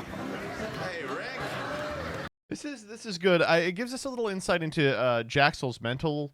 I love knowing that a specific series of SNL skits made during like the 2016 Republican conventions imprinted enough on him that like they're going to show up in the Everything You Need to Knows. You ran a great campaign, Governor Perry. There was even a time when I was the front runner. This deck quickly became a tier 1 threat as Justice Hunter's format developed in the OCG, but fell somewhat out of the top spots as Duelist Advanced format took over. What sets Draco Tail apart from fusion decks before is the incomparably generic nature of their fusions. While needing at least one material from hand does implicitly nerf their own branded fusion, it lets you use random hand traps as fusion materials so that Lucius and Malulu can functionally always start a fusion play, Malulu with his own effect, and Lucius by searching Phimena. And if it's a hand trap you'd like to keep, you can start by making Arthelion to simply bounce that same card back to hand, while the Draco Tail material sets Rahu to get right to the next fusion summon. But you can also bounce Phymina so that Rahu can trigger both her and Urgula to set both traps before adding back Phymina again with Urgula to fuse again on your opponent's turn. So off of Lucius and a monster, you can end with both fusions on board and both traps set with Phymina in hand to fuse the monsters your traps draw you into another Arthalion to bounce a bunch of guys. While Gulamel can trigger in response to Phymina or the traps to get an extra pop. But Gulamel can also trigger on its own summon in response to the Draco Tail material triggering. And furthermore, Phymina summoning any dragon or spellcaster opens up some possibilities. Staying in engine, she can fuse Lucius and one of the dragons into Secretarion, who's not only a floodgate but also an extender who can get Malulu back on field, giving you a second way to quick fuse. His older brother Mysterion can act like a bottomless in most Finally, a matchups, fucking and an even bigger blowout use against for larger Mysterion. mono-type decks. But venturing slightly to the side, you'll find some lists playing King of the Swamp to summon Dragoon. Hell, there's even been some experimentation with Primite, so you can use the Ultimate Wizard himself as a material for Dragoon. And it can't be overlooked that all these plays can be done on turn 0 in a kind of 1.95 card combo of Phymina plus another name plus a monster, or you get the picture. Also worth mentioning is the Dragon's extra effects on top of just the set, letting you add 2 more pops and a new chain negate to your disruptions, with Malulu even enabling himself to negate. So depending on the engines you're playing and the amount of monsters you draw, you can build a pretty balanced breakfast of disruptions resting in several different places that also provide you with some follow-up and recursion. When you fuse on your opponent's turn, the materials can set spells for turn 3, and the traps can put any resources you've burned through, including each other, back in deck to use again later. Pan can refund you some amount of value as your opponent breaks your board, and the shared effect between the 2 fusions to come back to the field when, say, you fuse again, or even as simple as when your opponent makes a link 2, can be at least kind of useful. While it may not trigger Arthalion again, it does give you a simple way to trigger Gulamel on field, and a way to prevent Gulamel from being fully outed before you get to pop with it. At base, they're also just free extra fusion materials. Since you always need some quantity of monsters in hand to fuse with, you can almost think of this deck as the anti-White Forest. Rather than needing to build more towards spell and trap non-engine to satisfy your costs, Draco Tail rewards you for stuffing in more hand craps to enable your 1-card sharders. But as I mentioned before, Draco Tail lost control of the format as Dwad format progressed, in part due to hand traps and graveyard effects becoming a little bit more punishable. K966A Jokel is a level 5 Dark Aqua that can be normal summoned if your opponent has 2 or more cards in hand, can special summon itself alongside another level 5 from hand, but won't let you use either of them to Xyz summon a light, and can search a non-Aqua K9 monster. 66B Lantern is a Dark Pyro that can be normal summoned if your opponent's hand is big and round, can special summon himself from hand and a non-Pyro K9 not from how grave, I would have but you described can't it. make them into ZW Leo arms, and can search a K9 spell. K917 Izuna can be normaled if you remember to uncheck no opponent in solo mode, can quickly special summon herself if your opponent has used a monster effect in hand or grave this turn, and on summon mills a K9. K900 Lupus can quick summon himself from hand or grave if your opponent has used a monster effect in hand or grave, can quick Xyz using himself, and gives targeting protection to an Xyz he's attached to. A case for K9 searches a K9 on activation, gives K9's 900 if your opponent did the thing, and when it's destroyed, it sets a K9 quick play spell. K9 LC release restraint turns Whoa! Was that a noise for the flip? thing, and when it's destroyed, it sets a K9 quick play spell. K9 LC release restraint turns a K9 Xyz or any rank 5 into a K9 Xyz with a different name, and resets itself after a K9 battles. Force release turns a K9 Xyz into a different one during the main phase only, then pops a card, and also resets itself after a K9 battles. Special release experiment summons a K9 from hand or grave, then turns into a K9 Xyz, and can banish itself during the end phase to reset a K9 quick play. Is a generic rank 5 that can detach a material to search a K9, and if your opponent has used a monster effect in hand or grave this turn, can also set a K9 quick play, and can detach 1 to negate a monster effect you know where. Hound is indestructible the turn he's summoned, gets bigger every time your opponent uses a monster effect, and can detach a material during the standby phase to banish a card. And K9X Werewolf is a rank 9 that can attack once for each material, and when your opponent uses a card or effect, banishes a card from field and grave if it's your turn, or one from hand on your opponent's. Ah, darn it. Darn it all to heck. This deck didn't start out so strong out of the gate upon this set's release, but slowly revealed itself to have the most latent potential waiting to be realized. As a pure strategy, it's got some solid options. Jokel and Lantern are both chaotic element searches, as well as dark. Oh, don't talk to me about chaotic elements.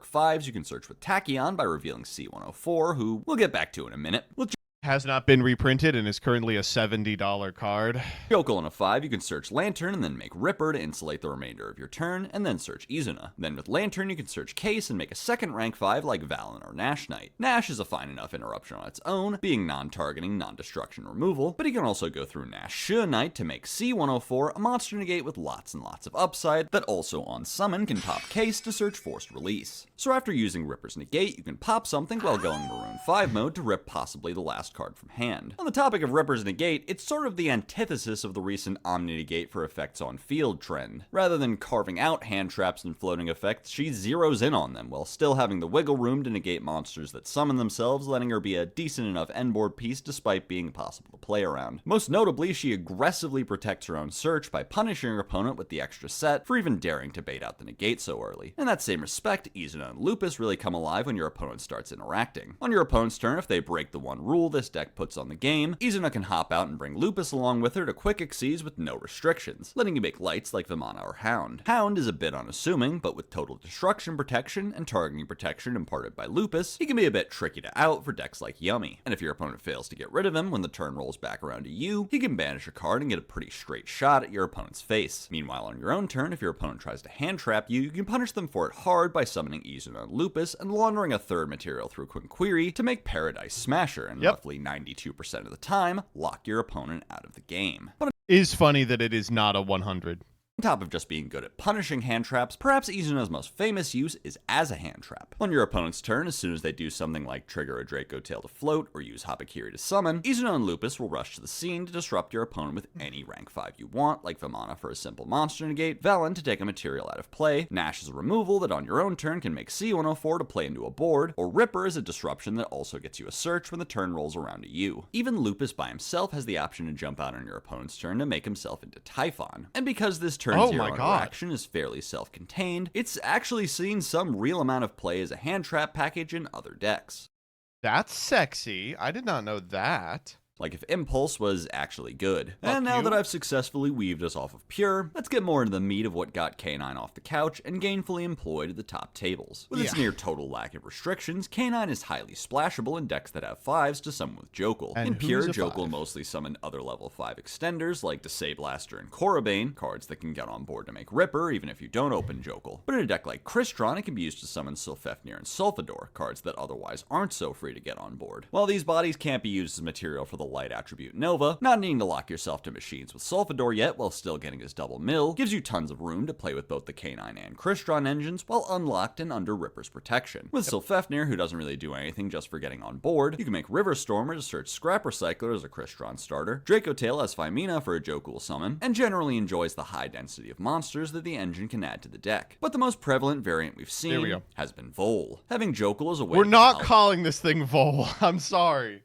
Su and Jiaolong on board gives Vol more ways to combo without having to commit the rock activation, while the whole K9 engine being Earth and Dark fits perfectly with the reveals for Vols. Jokel and Ripper searching one of each turns Su's Steel and Mad Love's Bounce back on, refunding you for the 2 attributes Jokel removes from hand. And after summoning Lantern, Case can search a follow-up Jokel, once again replenishing the Dark in hand. Getting to make Ripper also adds some protection to your turn 1 combo, which Vol didn't so much have before, instead needing to play more conservatively with 4 summon combos rather than risk and losing everything. Now with the K9 engine, Vol has a lot more explosivity and more breathing room to take full advantage of it, with ways to avoid disruption and keep their hand full.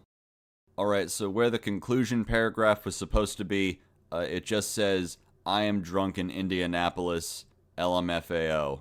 Who's that? We were actually sober in this picture, and it was taken at 3:50 p.m. Good for you, Jaxel, 2 weeks ago. I'm glad you're having a good time. This is Jaxel 1 week ago. I'm currently dying of some sort of mixture of the flu and the Black Plague. Owned. Also on the way home from Indianapolis, my car got rear-ended. Owned. Also, while recording this last bit here, my power went out. Awesome. I don't actually even know what that's about. I'm gonna turn off the recording. I'm gonna go ask what the fuck that was about. I've had a really fucking weird July. Are we gonna get an update Happy as to what that was about? Birthday, me. Well, Jaxel, I'm glad you're now 1 year closer to being off of your parents' health insurance. Jaxel getting his ass beat, huh? I do not Jush. I do not Vol. I VS and I Juhu. That's a good post. Holy shit. How is C104 supposed to have its monster negate without regular 104's material? Edit. The card has text on it. Ah, man. I don't know what to say. On one hand, I do appreciate that they are giving us a sequence of cards. How do I want to say this? On one hand, I am happy that we are getting a deck build pack in which every single archetype is at minimum playable, but honestly pretty good. On the other hand,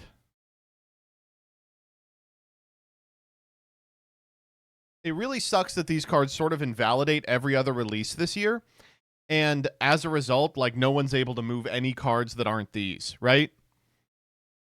Like, that sucks.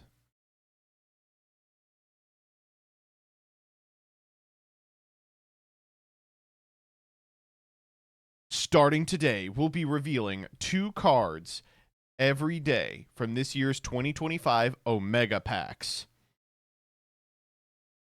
You can pick up the Mega Packs 2 different ways, either in the Mega Pack tin or the Mega Pack bundle. Stay tuned for new cards every day. Okay, what's in the bundle?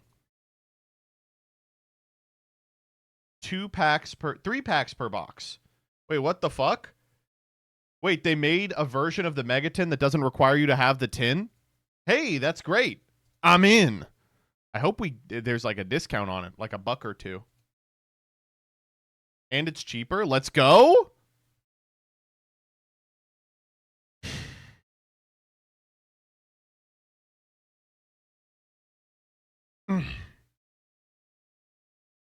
Special editions are back. The Yu-Gi-Oh! Broke Boy series is back. We're breaking boys.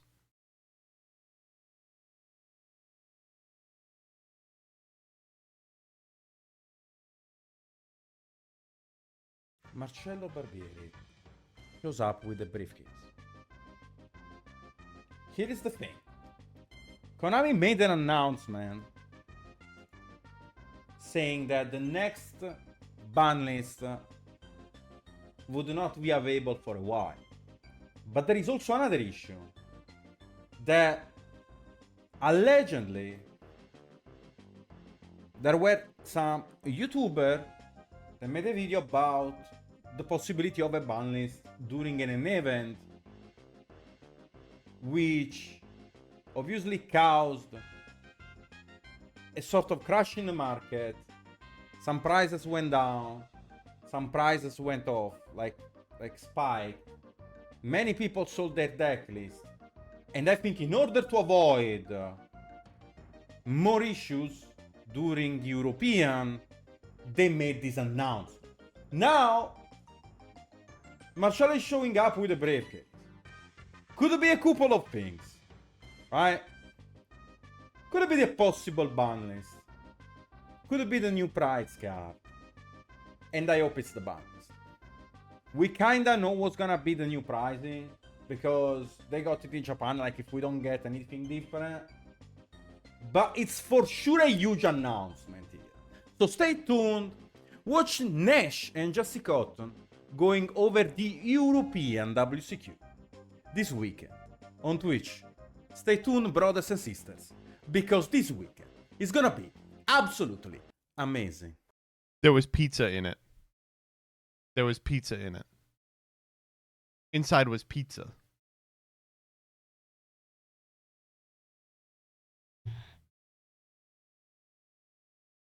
Simo sees Uro, Titan of Nature's Wrath for the first time. Uro, Titan of Nature's Wrath? Did I say that right? Covert Go clips, 10 minutes. Okay, I like that his clips is the same as our clips. That's a video.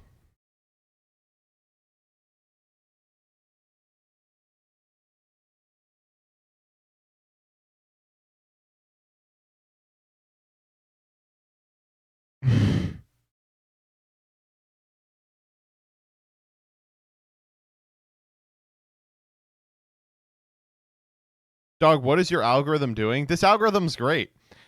Uro Titan of Nature's Wrath. Epstein. Friend Inside Me. AI Doctor. Jim Browning video.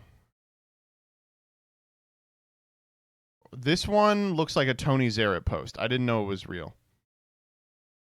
Kaizo Trap, still on here, 9 years going. Rada. Friday Night Funkin'. Siva Gunner. Young Sheldon. Babish. Garn. What appears to be South Park. Oh, and this.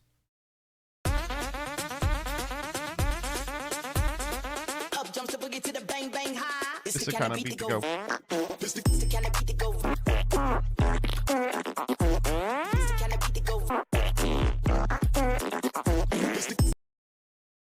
This is what my algo gives Today we're me. going to be going over the top 10 biggest over losses in Deep Woken, man. Thanks. Wow. CJ, thanks for sending me this. This is awesome. Well, do you want to play a little Yu-Gi-Oh? Guess we might as well.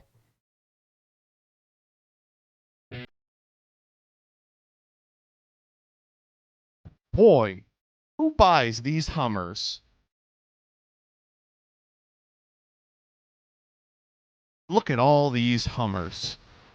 We haven't done new cards. We should do that.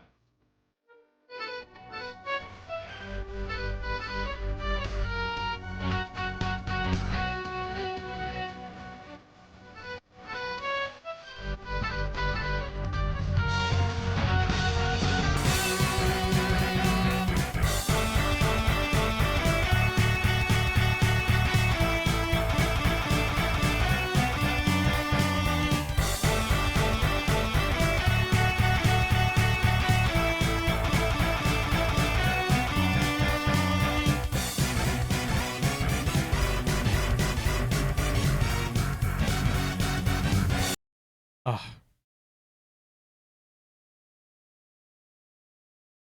Is there no new cards? What the fuck? Are there no new cards? What the fuck? Wait, we have Miss Okiku's Disarithmetic. We have the Apocaries. Okay, we actually have a million fucking new cards.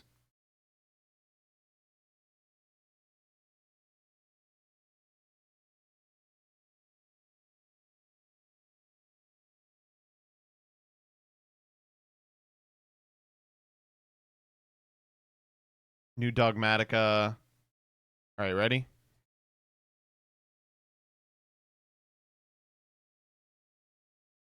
Oh, wait, this is not correctly sauced. New cards, PogChamp. New cards, PogChamp. First and foremost, we've got the new Terminal World. New Terminal World is going to have the X-Sabers and the Tellarknight Constellar, along with 2 other existing themes from the dual terminal. I'm locking in now. It's going to be X-Sabers a 3rd time and Shadall. I don't know. A lot of people have been saying they want Cleafort. I don't know why you would want Cleafort, but sure, whatever. What's the worst thing it could be? Gusto? Gusto is probably it. Despia? Not a Terminal World archetype. Vylon. Let's go. All right. Dude cards. Keep the plate spinning with Miss Okiku's Disarithmetic. Once per chain, when your opponent activates a card effect, you can place dish counters on this card equal to the chain link number of this effect. Apply these effects based on the number of dish counters on this card. 9 or less, your opponent can't target this card with card effects, and it can't be destroyed by your opponent card effects. 10 or more, send this card to the graveyard. If this card is sent to the graveyard by its own effect, mill 10. Okay.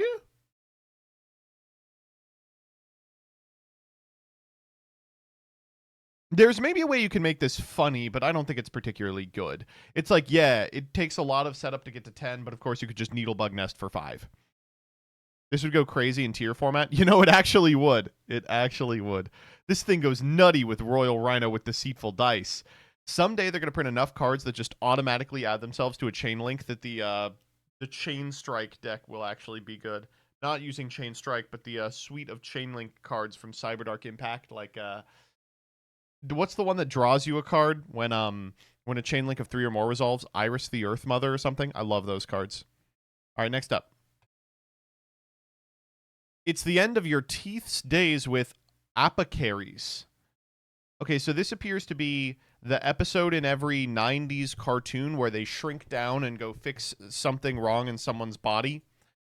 You may only activate a card with this card's name once per turn. When this card resolves, place C counters, C, on this card equal to the number of cards your opponent controls. You can target a face-up card your opponent controls and remove up to 4 counters from your field. Apply this effect to that monster based on the number removed. Monsters only. 1, it loses 500. 2, change its attack to 0. 3, negate its effects. 4, destroy it.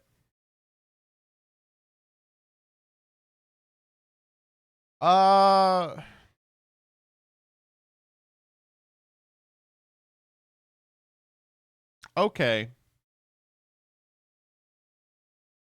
So, like, in the best case scenario, you maybe get a couple of activations out of this. This is really cool for Cube. This is great for Sealed. Super cool for Cube. Succumb to black magic with Miasma Necromancer. 2, link 2, Dark Spellcaster link effect. Materials, 2 monsters, including a Dark Spellcaster. That's Steve Bellstar. Look at that beautiful picture. If this card is link summoned, you can add a level 5 or higher Dark Spellcaster from your graveyard to your hand. You can't activate effects of cards with its name for the rest of the turn. You can send a spell trap from your hand or field to the graveyard immediately after this effect resolves. Normal summon a spellcaster. That is really good. Wow.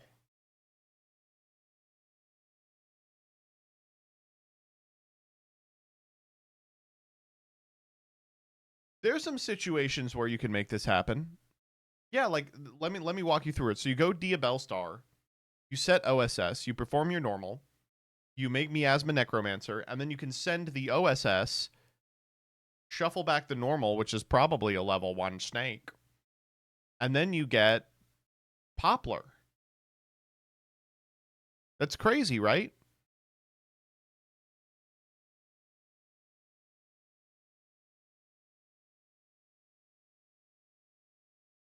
This is a game changer in Dark Magician, I've heard. Is it? You can add Illusion back. I don't know, maybe. This is good in TikTok format, I guess. Consume everything with Ceres Booth, Limargia of the Ebon Irons. You can only use the 3rd effect of this card's name once per turn. Gains 700 for each material attached to it. Once per chain, when a normal or quick play spell is activated, attach that card on the field to this face-up card, and if you do, this card is unaffected by the activated effect. During the end phase, you can set a spell attached to this card. This is cool as fuck. This card is really interesting. So, like, it resists a Raigeki by taking it, and then during the end phase, you can just give yourself the Raigeki. Unfortunately, I don't think it's, like, good. It is interesting. Maybe there's an argument that, like, you could play this in Kashtira or something.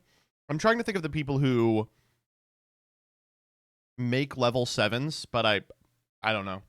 Not once per turn. That's fine.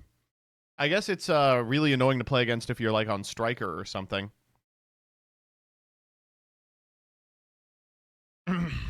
It's the fuck you Striker guy. What if my guy was the fuck you Striker guy? Shame it can't get field spells. Yeah, the reason that it boxes out normal or quick play is if it grabbed continuous or field spells, it would actually be good.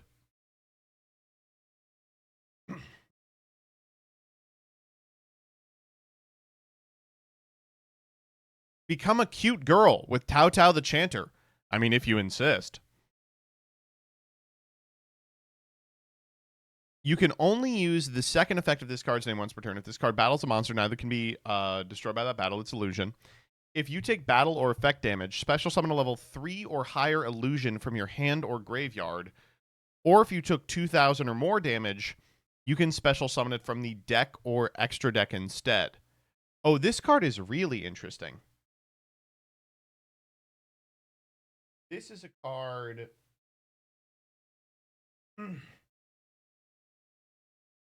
This is a card that can make something happen. I will say I guess maybe there's a way you can do 2,000 yourself to make it work. Nothing really burns self for 2K. Yeah, that's what I'm thinking immediately. Because that's a very powerful effect. You could make a synchro, too. First main deck illusion tuner. Sexy, sexy. Kozaki Rocket burns for 2,400, right? Let me search Kozaki Rocket. I've never heard of this card. Kozaki Rocket.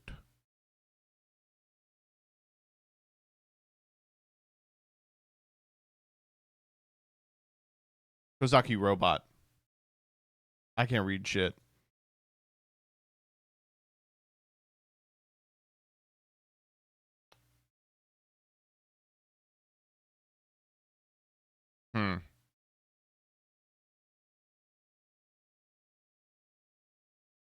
No, I'm pretty sure this does. Oh, Giant Kozaki. Is that what you meant? Giant Kozaki?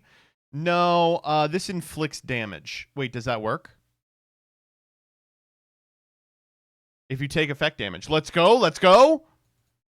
Wait, so all you have to do is normal summon Giant Kozaki while this card is already on field. And then you can summon any guy. That sounds terrible, actually. All right, next up. 3 heads are better than 2. With Tri-Headed Behemoth. Okay, so this is the sister of Twin-Headed Behemoth. I love the art. It really looks like old Yu-Gi-Oh! You can only use the first effect of this card's name once per turn, second effect once per duel. If a face-up card you control is destroyed by card effect, you can special summon this card from your hand. If this card is normally special summoned during the end phases of this turn, special summon a wind monster from your grave, but its attack and defense become 1,000. Bad. Not good. The wheel turns for Chakravartin Sphinx. Are you the one that turns the wheel? We all turn the wheel.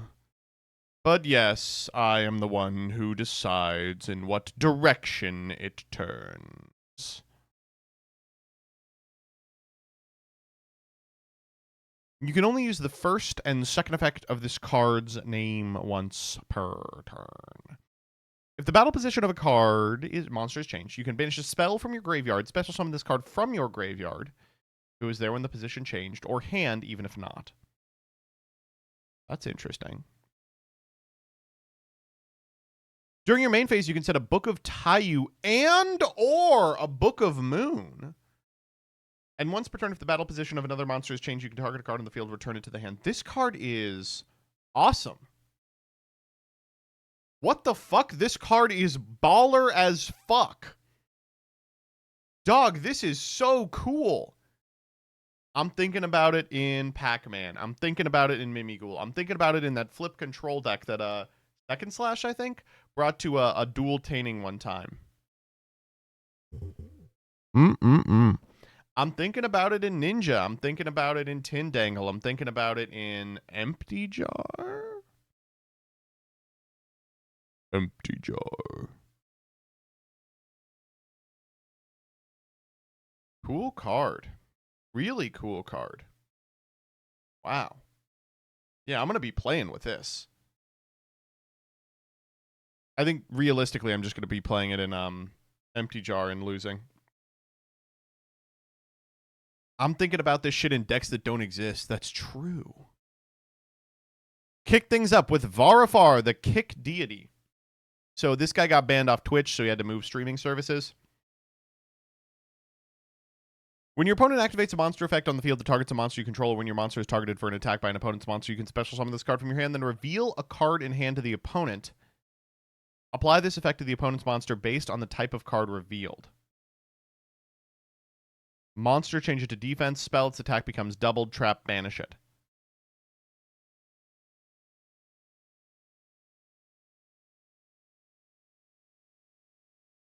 So you really don't want to reveal a spell? You just want to reveal a trap or a monster? It's cool that they were like, Ordeal of a Traveler is fun. Let's just do it again. But you get to pick the reveal. I don't know, maybe. Again, all these cards are really fun in Cube. Like, I feel like they are just going to have to release an official Cube product or a guide for cubing, because they keep releasing all these cool cards for Cube in a game that doesn't have Cube. Okay, this is the most important one, is the Yu-Gi-Oh! X Nike collab. First up, we have Trap of the Poisonous Scorpion. When an opponent's monster declares an attack, destroy that monster, then inflict 300 damage to your opponent. This is a reference to the Shadow game from Chapter 8, in which Yugi and the owner of the Junkie Scorpion fought to claim coins while avoiding a scorpion. The owner ultimately cheated and was shadow gamed. And Winds of Victory. The equipped monster gains 300 attack and becomes wind.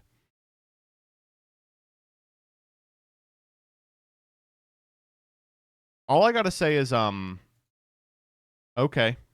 I do appreciate that Yu-Gi-Oh! Is trying to be like a hype beast brand. They're like, hell yeah, dog. We're collabing with Hypeland. We're collabing with Nike. It's epic.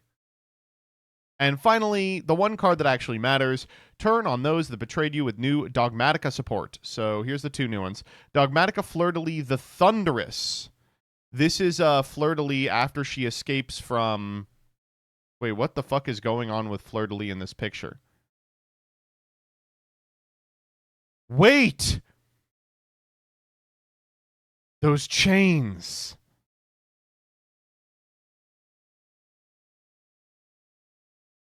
Is Fleur-de-Lis Bestial Magnamut? No, right? There's no way. There's no way. No. It's just similar. There's no way. This is Fleur after she escapes Dogmatica when it was corrupted by the Despia, but before she got healed by the Sword Soul, I think. Okay. You can only use the first and second effect of this card's name once per turn. During the main phase, if a monster was special summoned from the extra deck is on the field, special this card from your hand. If special summoned from the hand, you can set a Dogmatica trap from your deck. It can be activated this turn while your opponent controls a Fusion, Synchro Xyz, or Link monster with 2,500 or more attack. Cool card.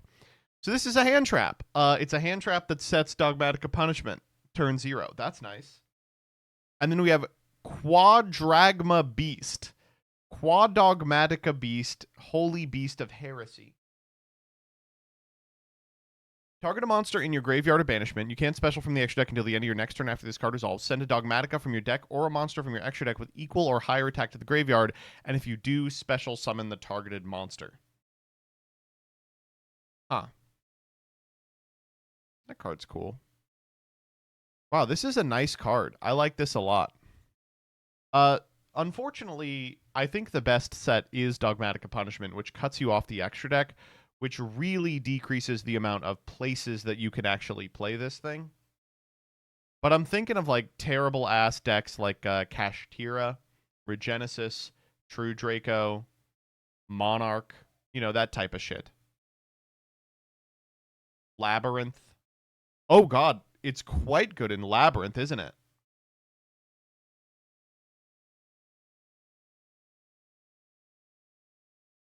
You can set Dogmatic Calamity for Rituals. I mean, yeah, but Rituals is less of a deck than any of those. Cuts you off of Impulse in Lab. Yeah, that's probably a good enough reason not to do it. Maybe you lead with it and then you Impulse afterwards. Just what Cash needs. Putting a body on their own board turn 0. Okay, you got me. She's also a 25 for Regenesis reasons. Oh. Thus concludes New Cards PogChamp. All right, let's play Yu-Gi-Oh.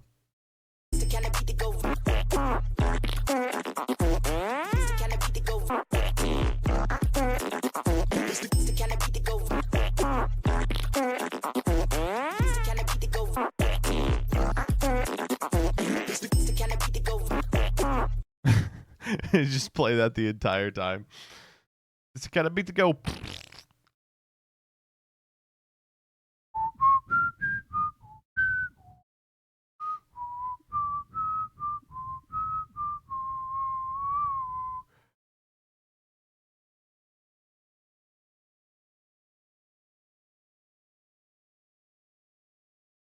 Holy shit, wait a minute. Did we just get a Quimby redeem? Let's go. All right. I'm fucking with you. What are we doing for Quimby? Did we do State Farm?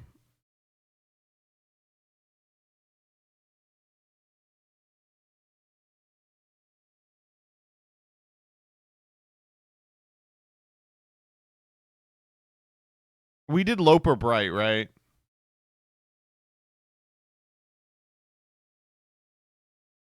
God, we've done a lot of these.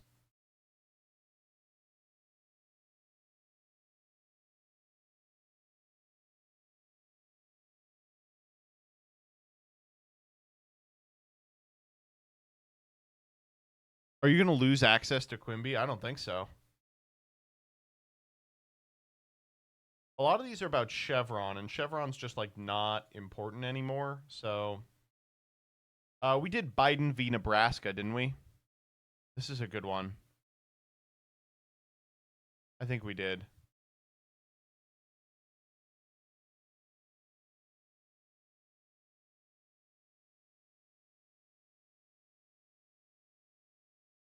We did Humphrey's Executor.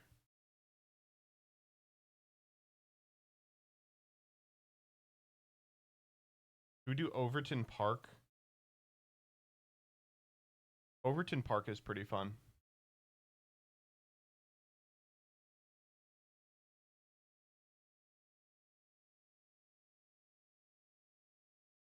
Did we do, God, hold up. I'm looking for it. It's a state of someone. God, I'm scrolling back from where I... Not Buck.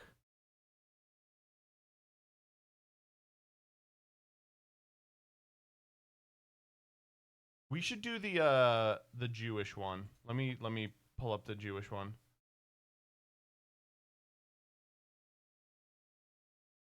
This one's awesome.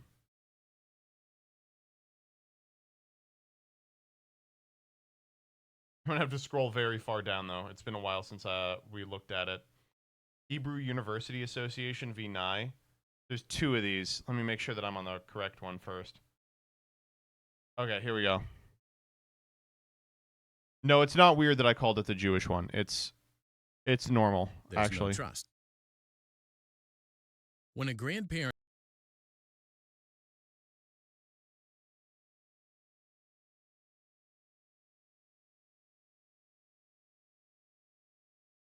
All right. Here we go. When a grandparent hands a birthday gift to a grandchild, and the grandchild gleefully takes it, unwraps it, then plays with it, hopefully remembering to thank the generous grandparent, there's no doubt that the gift now belongs to the child. That's definitely true. But in other cases, it may not be as clear whether a gift has been completely made. Okay, so this is a question about gifting as a property right. The Connecticut Supreme Court considered one such situation in the Hebrew University Association versus Nye. Abraham Yehuda, a distinguished scholar of Hebrew and biblical history, died in 1951, and his widow, Ethel Yehuda, acquired his extensive scholarly and historic library. In 1953, Ethel discussed donating Abraham's library to the Hebrew University of Jerusalem. At a formal luncheon given by university officials, Ethel announced that she was donating Abraham's library to the university. She also signed a press release announcing the gift.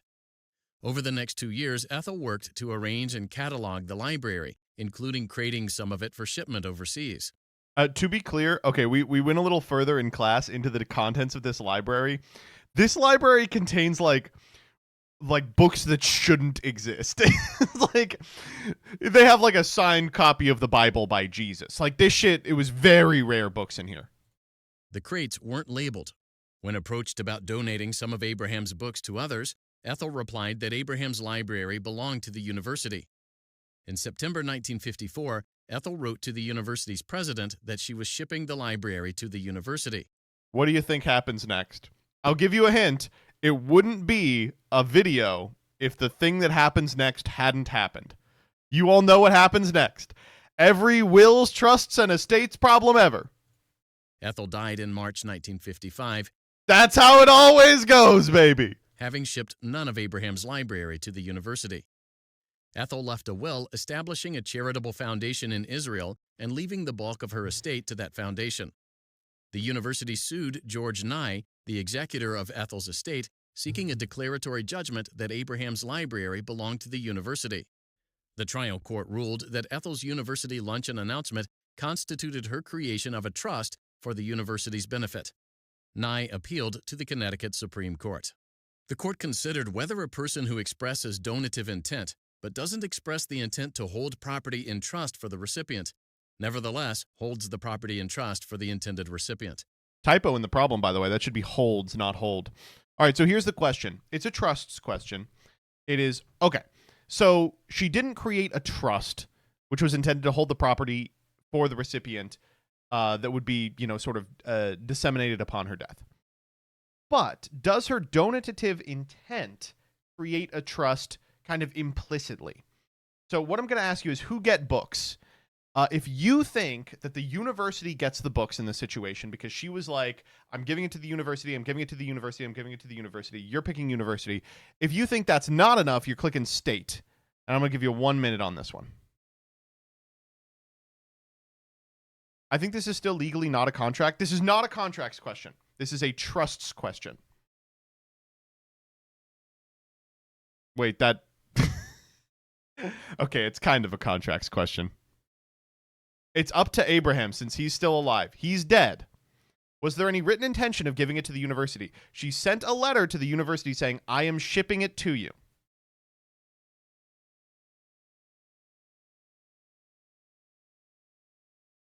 Is he really dead? It could be a Lazarus-style situation.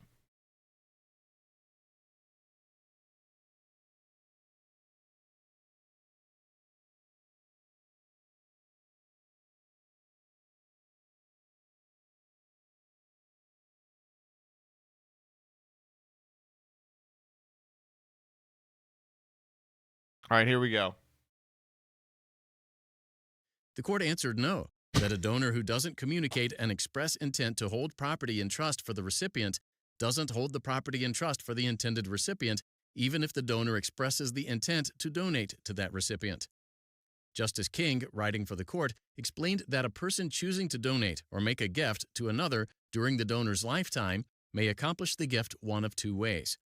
First, by making an inter vivos gift, or second, by expressly declaring oneself a trustee of personal property held for the benefit of another, and thereby creating an enforceable trust. This should literally not happen in any non-common law country. Get owned, liberal? I don't know what to tell you. That's right. State gets it. But for those of you who think, despite the fact that you lost all your points, this is an unjust outcome, don't worry. It happens again.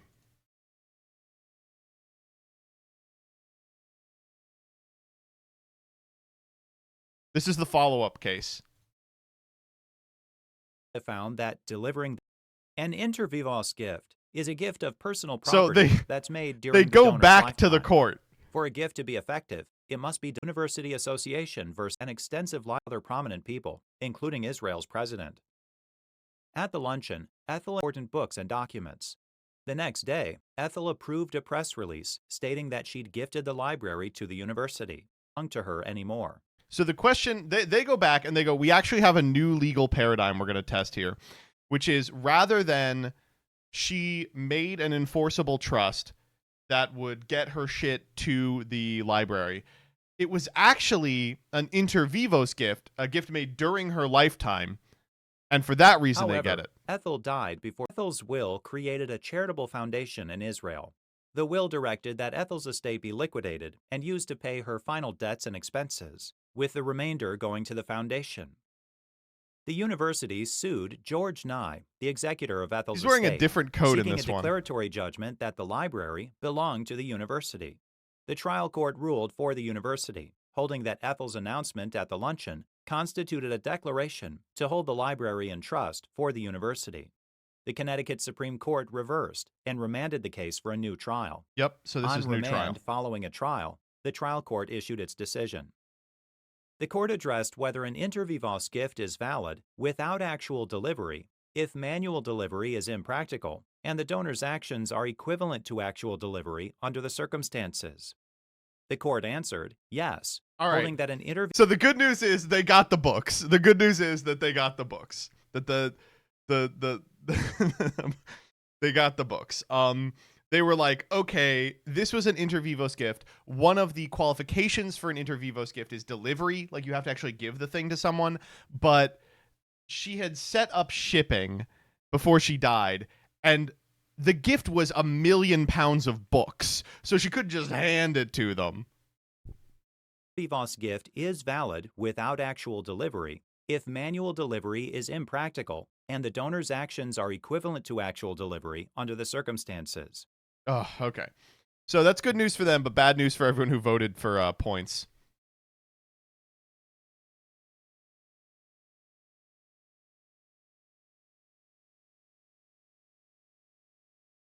Oh my god, Jesse already has the video up? Fuck me, dude, he's time quick. rules have just changed after 50 minutes. You gotta be using AI to edit this. What the fuck? How is this up already? What? Vaudio? I'm literally DMing Dan. Dan, do you have an AI making this? Wait, okay. I have some clarity on the worst game of Wordle I've ever seen. So, if you were here earlier, you recall that this is the Wordle that that one of my friends did. And I had a response. I'm having a rough morning. After 3 guesses, I gave up and wrote penis 3 times. Okay. That's fine.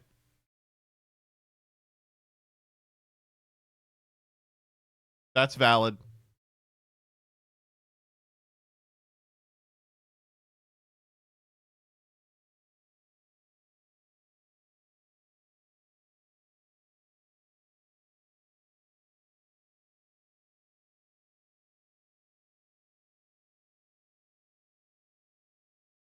Show me penis.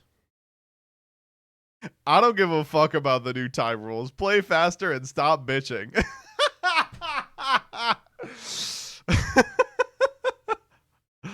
Oh my god. Honestly, true, very true.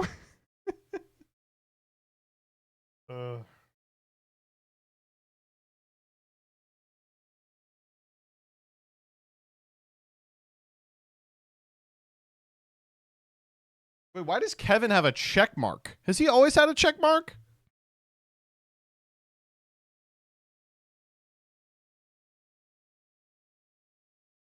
I guess I gotta block him.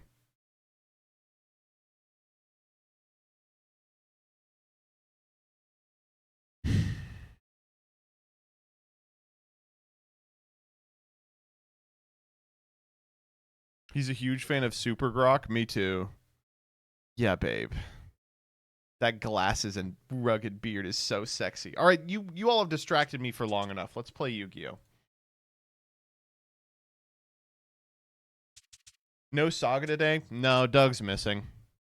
I tricked you all. Dude, this car kicks fucking ass and Madagascar is so fun. I'm gonna merge hippo hop.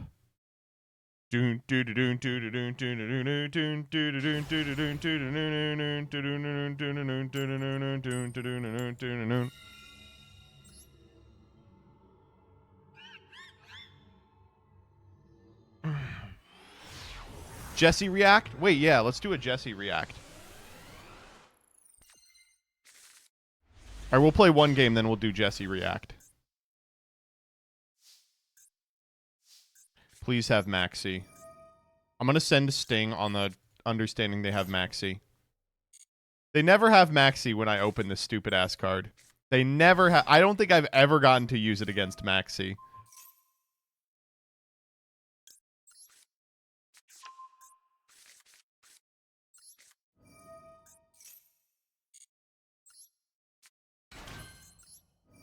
Lancia, probably. Shut the fuck up. Please, no. Dude, this car kicks fucking ass and Madagascar is so fun. I wanna merge hippo hop.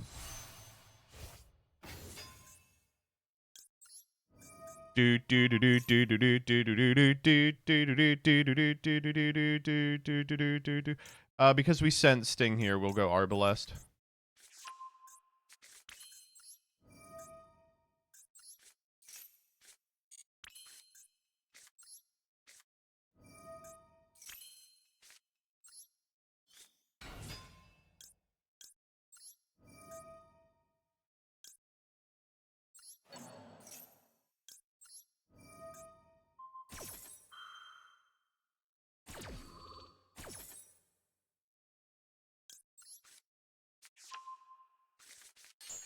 Would you rather have 1 normal summon or 2 normal summons? That is such a good question. We can get John Fucker here. Yeah, that's a good one. Got to be John Fucker. Look at Battle Wasp Wind, by the way. If you can see it in Untapped, it's got 5 check marks by it.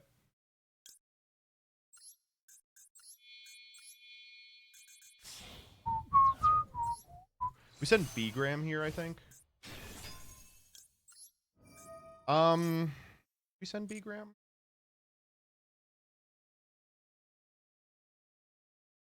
We could send Resonance Insect. Sucks we don't have Resonance Insect in rotation.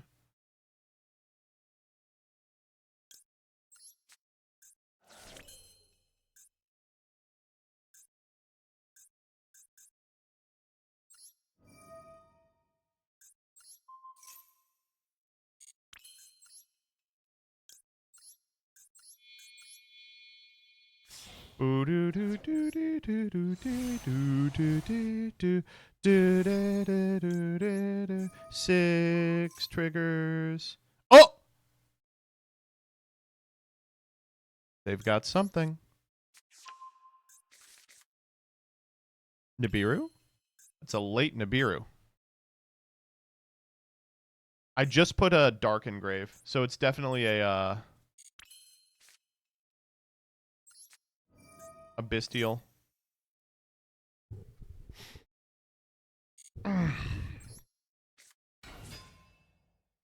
That's nothing to me, though. This shit ain't nothing to me, man. You know, it might be normal Sting make Pico. I think it is.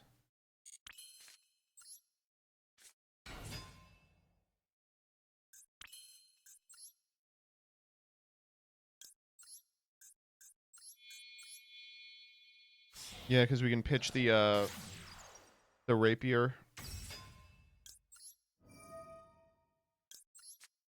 Having the hunting dance and grip is kind of a problem too.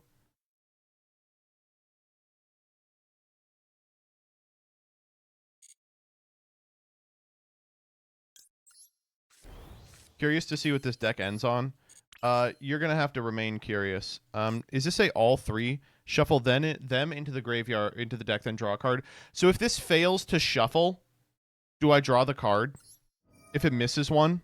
Because I want to target the Diabolantis here to force out the Bestial.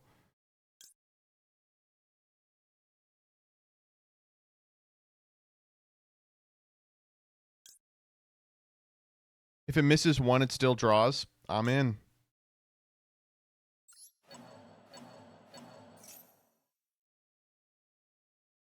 Yeah. It does say shuffle them.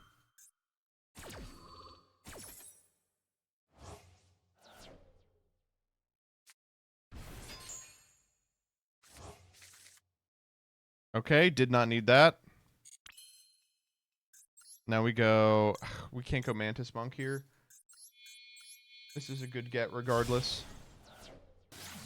Armor Horn. Resonance Insect. Hey, we're going to be able to use Grand Partisan, though. That's nice. We will grab... I guess we'll grab another Rapier. Because we want to summon the Sting Lancer from deck. Yeah. Bigram. 1, 2, and then 3.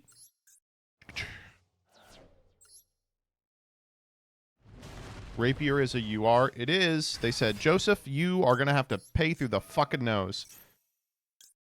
Grand Partisan.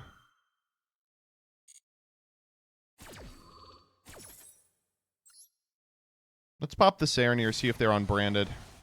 47 cards, I think, is pretty likely.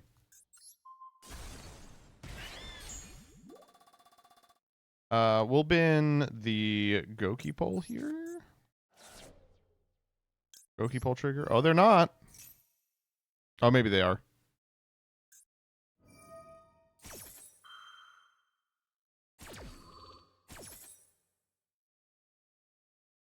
Lubellion is worst case for us. It is branded. Okay. That's really bad because we don't have a lot of really good ways to interact with branded. Do we intend to discard at any point? No, Pico's our way to discard, so getting a Praying Mantis does nothing. Oh, Retaliating Sea is nuts. Wait a minute. Hold up. Retaliating Sea is crazy. Okay, now what do we want to do? We can use our extra normal to get out. Oh, man. We could just get Maxi here.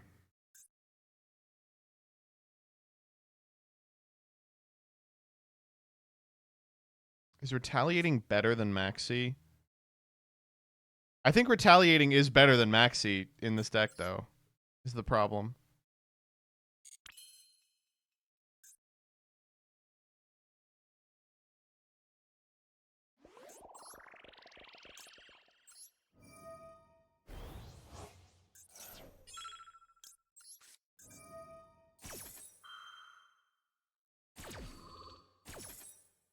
Retaliating is just okay against Brando? I don't think that's true.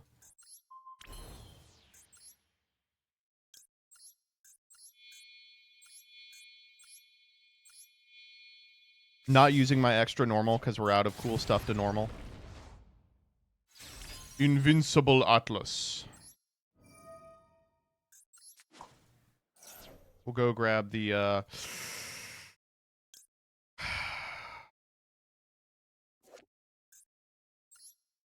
monster effect. I think we are actually grabbing Scout Buggy here. This looks bad, but like I think it's actually good.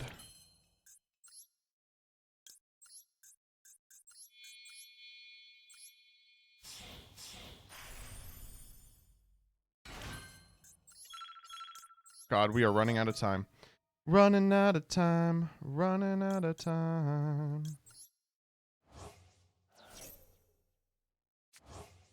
Do we end on Papillion, do you think? We could use our extra normal. God, we're running out of time.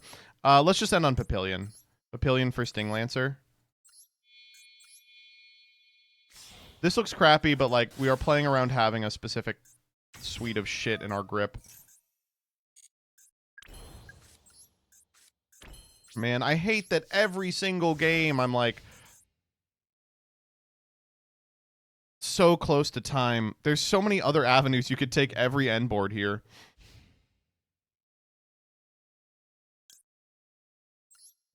We'll go grab it now.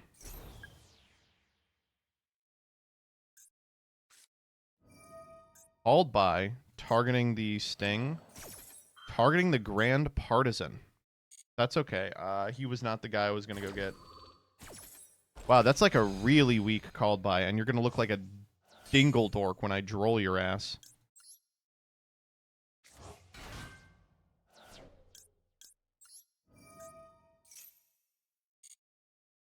I should have chain blocked with a negated Grand Partisan.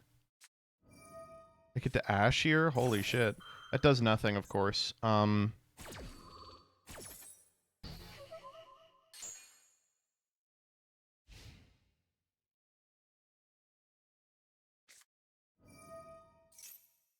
Sark is fine.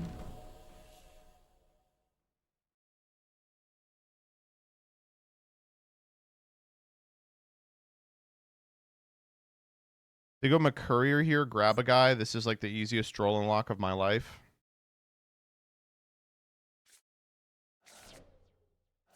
Or Tragedy, grab a guy. Sure. Please get a Luber. Gonna be a killer droll. Wham. Wow. Still doing it. Show me a second called by. Nah.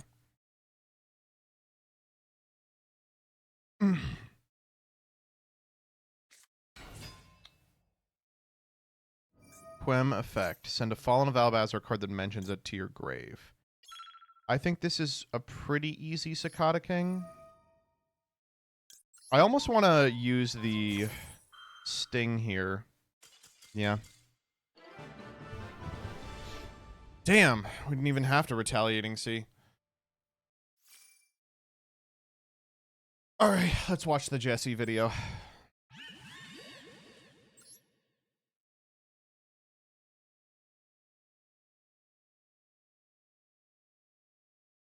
Yu-Gi-Oh! Time rules have just changed drastically, and I don't know if tournaments will ever be the same. So this came as a little bit of a surprise, as this morning, while duelists were looking at their booklet for rules for the World Championship, they noticed that the time rules weren't the same. But then when players like myself went and looked at the blog on the TCG for the regional FAQ, we noticed that those rules also changed. And they changed actually a couple days ago. And nobody realized because Konami said nothing about it. And you may think maybe the changes were small and minor. No. Yu-Gi-Oh! In the competitive form as we know it has changed. So what has changed? So looking at the FAQ page here, this is for the regional FAQs in North America, which I... What is this BGM, by the way? Is this the TGS anime Lo-Fi Yu-Gi-Oh? Woof, woof, woof. Woof, woof, woof, woof, woof. Woof, woof, woof.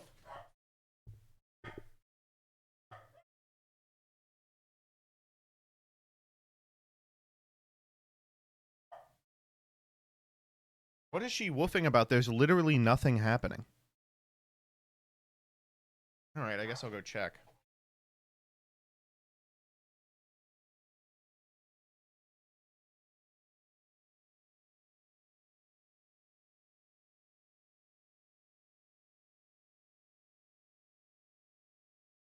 Literally nothing happening. Assume will take place for every other event like it. So YCS's, Europe side as well, and such. She has strong First thing you'll opinions see about here the time is rules. the FAQ for in-person regionals. It'll say, what happens if I'm not done my match after 50 minutes? If you've played in a regional, you'll know it's supposed to be 45 minutes, or used to be 40 minutes. That's changed to 50. You say, oh, that's not that big of a change, but that's nice, more time. But no, there's a reason. Because if we keep looking down at what happens, that's changed. So we go to the question, what happens when my match is not done after 50 minutes? So the longer time rounds. When time ends in the round, the match is over. Neither duelist may begin or continue any actions that take place in the game.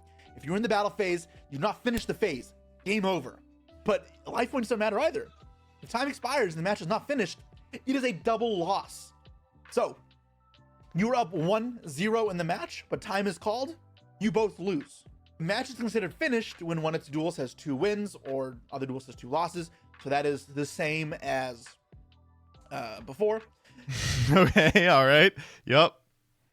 And if the duelist has completed 3 duels without the match concluding, they go into a 4th duel. So what that means is This if is it's already 1-1, true, right? Maybe I'm confusing single elim. And then a card that incites a draw happens. So say 1 day apiece for double deck out. Then you go to a 4th duel instead of the match ending in a draw. And if a duelist has won 1 duel and the match is not concluded after 50 minutes, both duelists will receive a double loss. Pretty much, draws do not exist anymore because you can never end in a 1-1 tie. Double losses will stop that, and you can never end the game with a draw because you'll go to the 4th game to decide it. And I presume this will carry on to the 5th duel and so on if you keep drawing until eventually 50 minutes pass and it's a double game loss. So this is huge. Yeah. 5 more minutes in the clock is a big difference as well. 2 minutes. That's true. But that's true. We aren't talking about this that means at the all, but incentive it for is slow interesting playing to be like, is oh, 50, that's big. like solely malicious to screw over your opponent because you cannot win on slow playing. However, it does mean that if you have a naturally long game and you have to grind through, you might just both lose anyways. Because if game 1 takes a long time and then game 2 is like that as well, what do you do? As well as some formats may require a lot of things to go on. Let's bring back to Chillaments. If I'm playing a Chillament mirror match and my match is only 50 minutes long, there were a fair bit of games that ended in either game 2 only when it was 1-0 or in time. In this case, both players just lose, which is kind of crazy. Both players just lose. This also means that people can't intentionally draw. Now, I want to preface this with before this, when draws existed, you were not allowed to intentionally draw. It is considered a collusion. It is cheating. However, players would do it because it is so hard to catch. And the incentive to do that is sometimes the cutoff for making the top cut of a regional or a YCS was if you drew, it was pretty much the same as winning. So when players had 2 losses in round 12 of the WCQ, drawing would guarantee their place in top cuts. Right. Now, again, not legal beforehand, but it was a problem with Konami events where people could sneakily and really hard to catch cheats to impact their performance. Okay, I'm gonna take my classic stance on this. What he's talking about is intentional draws. So in a lot of games, people who are X2 in a position where X2 ones will guaranteed make it into top cut will go to their opponent and be like, we're both X2, we'll both top if we draw. Do you want to draw? And they'll go yes. And that process called IDing guarantees them both a slot in top cut. Now, there is a big argument as to whether that is okay or not. With respect to the Yu-Gi-Oh rules, it is cheating to perform that action. I feel confident in saying that. You are not permitted to perform that action. But it is also almost impossible to catch.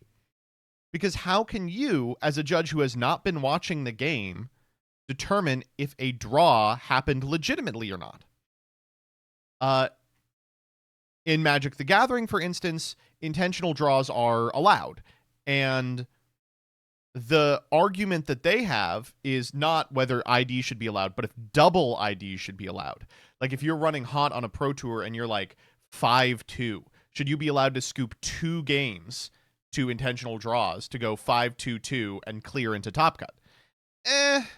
That feels a little more tenuous to me. There are some very specific tournaments where you can triple ID, and those almost always I'm like, that's fucking bullshit. Like, play your goddamn games. I will say, I don't think I have ever ID'd or been in a position where IDing was preferable to just playing out the game in Yu-Gi-Oh! With the exception of one regional I played with Gavin in like 2019, where we randomly got paired against each other in Swiss, and we were both running pretty hot, and we were like, we should probably draw, and then thought about it, and we were like, no, the way our breakers work, it actually behooves us to play it out. Then I got my ass beat.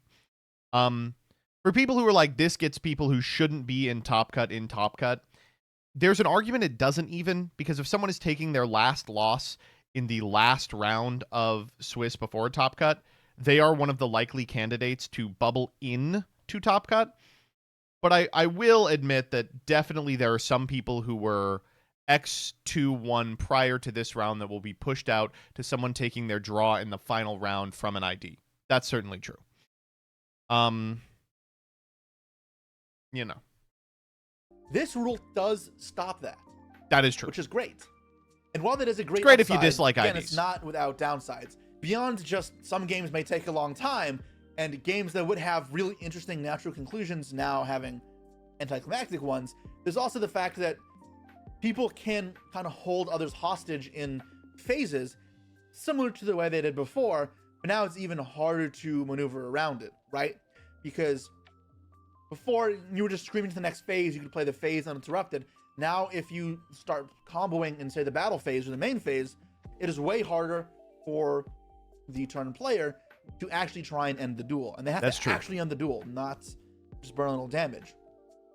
So we may see a ton of arguments occur as people rush to close out games that are unable to do so. Now, you could argue, It's so irritating. It's like, this exists kind of already in Magic, and like, why not just give them a draw? Incentive here for a player to try and get a double loss. And yes, the incentive is significantly less. And I do think time stalling, which again is illegal and cheating, incentivized now. In a world, it still does make sense to some degree for players to open up a double game loss if they're going to lose anyways, because then it's one less player that may have to compete with on the lower level for tiebreakers. Or if their tiebreakers are better than your opponents, you're still technically maintaining a higher position than them. This is true. It could be the difference between 33rd and 32nd at a YCS, for example. That's true.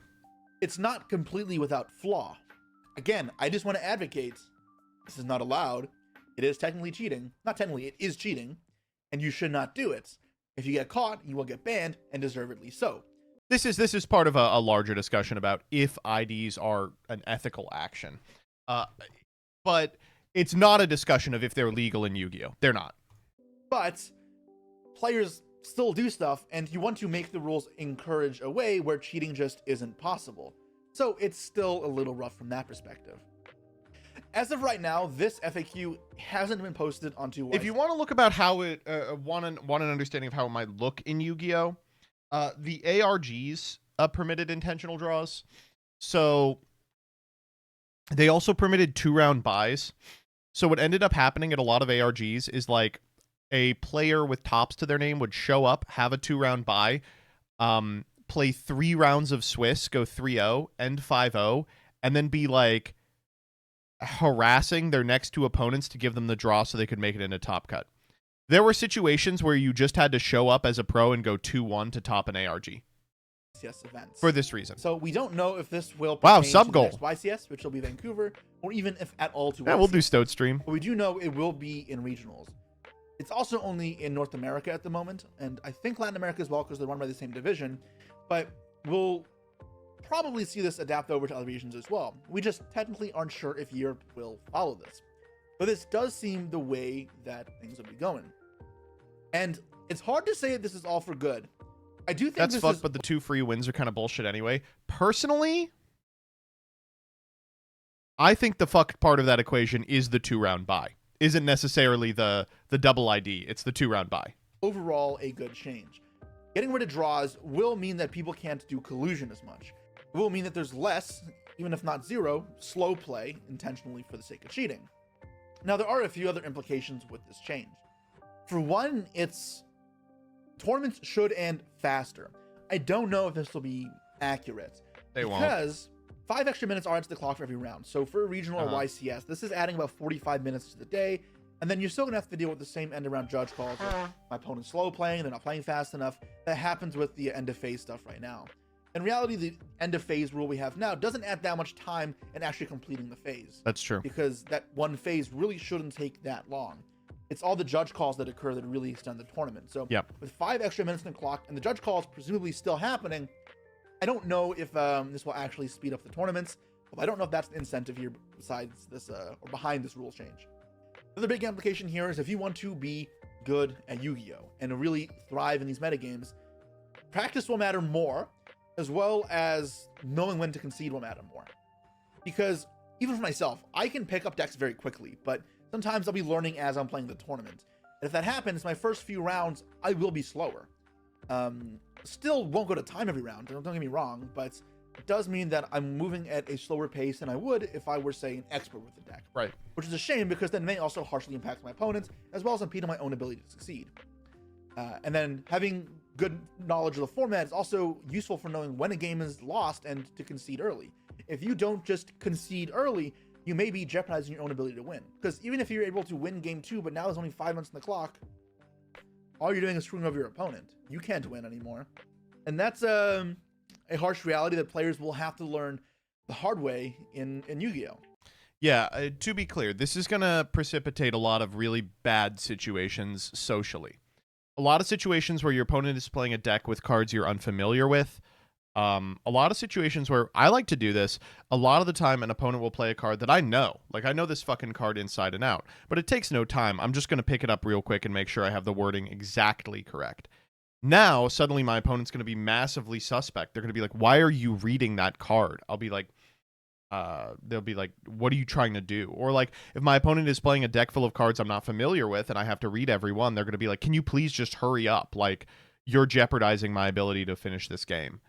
And like, it's not like the old way in which like, sure, like maybe I am jeopardizing your ability to win a game 3, but if you win game 1, who cares? Now, the interesting thing is it goes both ways, right? So if your game 1 goes 30 minutes and game 2 you're playing and you're down game 1 and you're looking like you can win, while it looks that way that you're going to get a double game loss, if your opponent wants to win as well, they're more incentivized to scoop earlier in game 2, even if it's a less confident victory for you. And does like that sucks, right? I'm sorry, that's like a bad outcome. Like your opponent wins game 1, game 2 looks like 55-45, and they're like, time to scoop it up. Like I'll have a 75 in game 3. Like it's not worth playing a game in which I'm even remotely the underdog because of this. I think it's just going to lead to a bunch of like obvious wins, a bunch of snowbally stupid wins. I think it's going to look really bad for the game if it's like, all right, I won game 1. Okay, you win game 2. Okay, let's go to game 3. Like that sucks ass. change that sort of dynamic as well, as players have to make judgment calls on what the higher chances are of winning.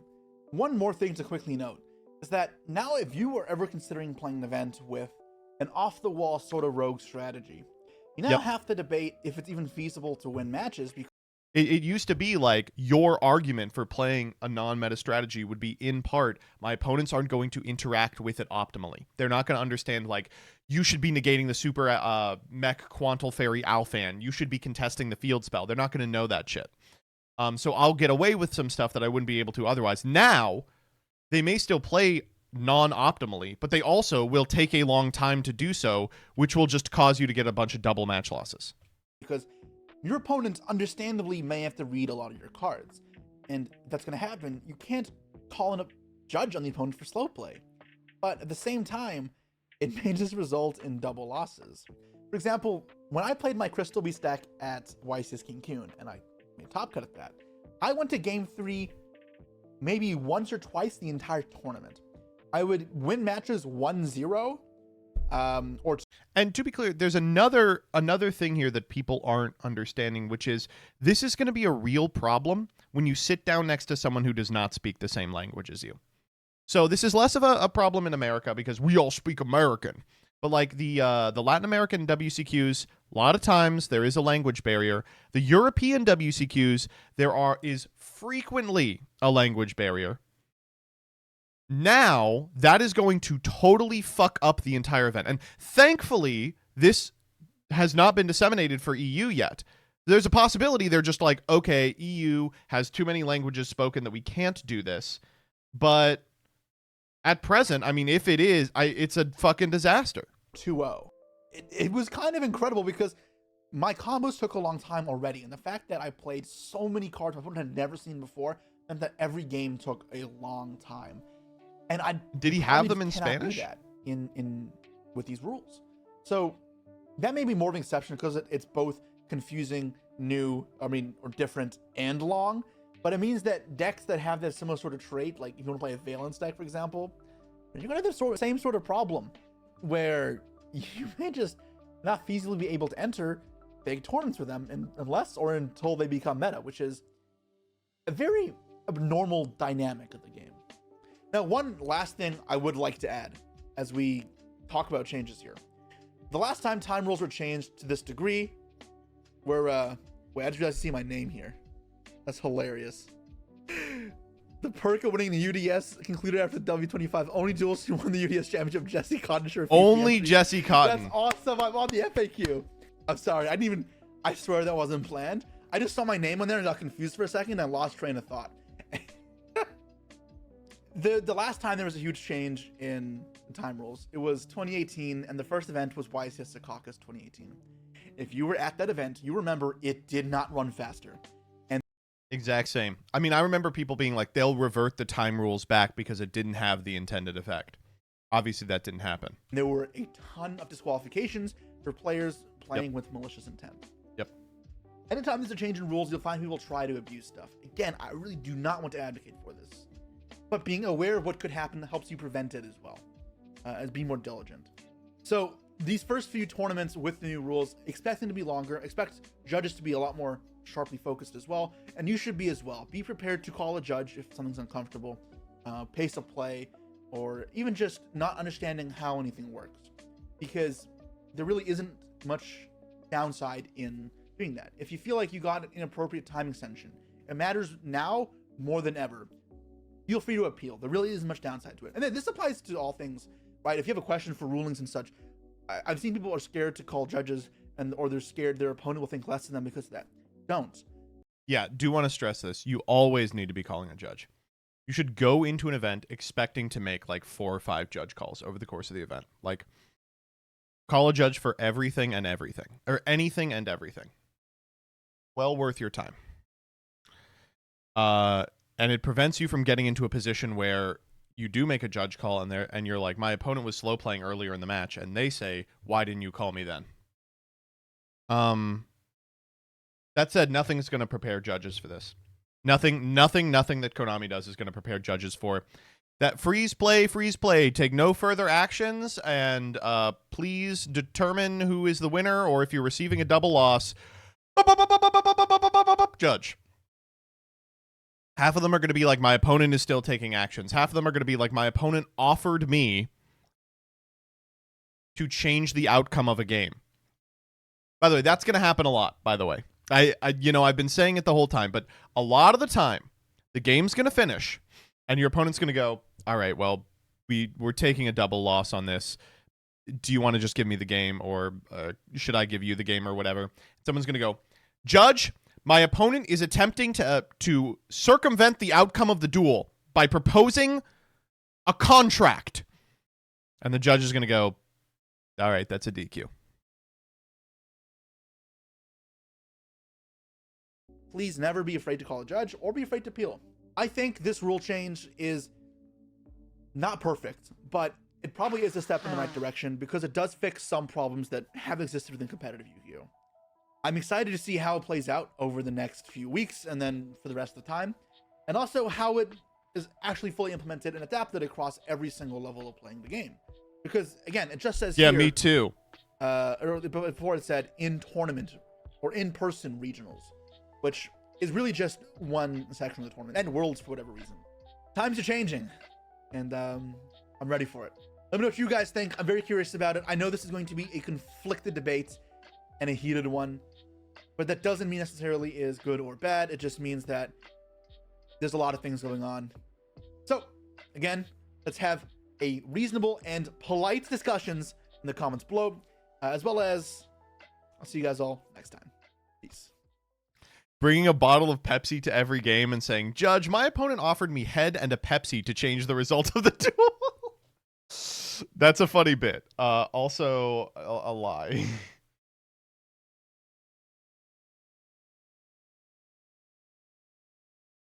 That's terrible, man. I don't know what to tell you. It's just really bad. It's so bad. The discourse on this is evolving. GG Yugioh has said that it's game loss, not match loss, and he's like, there's no big deal. It's game loss, not match loss. Game loss is good. Jeff Jones is quoting other parts of the rules document that refer to game loss, that use the term game loss or double loss to refer to a double match loss. I think that I have to put my faith in Jeff here. Jeff's got citations for his position. I mean, what do you want me to say? It would be helpful if Konami told us. That would be nice.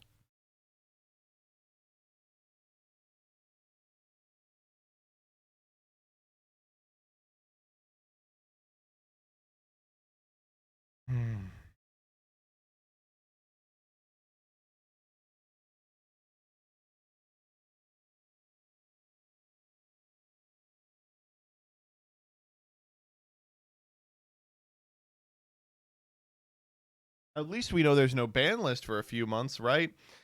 Man, not for nothing. Not to spend the entire fucking stream whining about this. It is so, I've already said this, so frustrating that this is occurring right before K9 Vanquish Soul format. Jush format is a functional rotation of all of the top decks. All of these decks are super complicated and play long, grindy games, and K9 Vanquish Soul specifically impacts the life total constantly. I was super excited for this format because all I've heard from OCG players is that this is a blast of a format. It's super cool. I'm excited to innovate on it because we have tools that the OCG didn't in the Mitsurugi. It could be meaningfully different. I'm like, I'm going to get down to brass tacks. We're going to learn. And now it's like, well, guess what? All these grindy decks, if they go to time in game 1, everybody loses. If they go to time in game 2, everybody loses. Frequently, you're going to go to time in game 3 and everybody's going to lose. I don't know, man.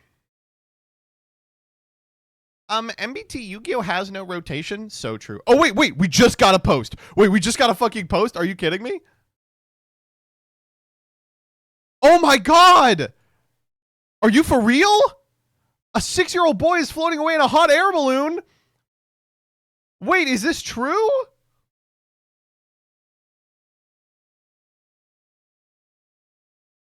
How'd you do that, Dyer? That was really impressive. How'd you do that? That's if you click, it loads Yu-Gi-Oh! TCG. Wow. She changed the hyperlink and Twitter sucks ass. Oh, okay, all right. Ugh. I don't know, man. It's awful. Stopped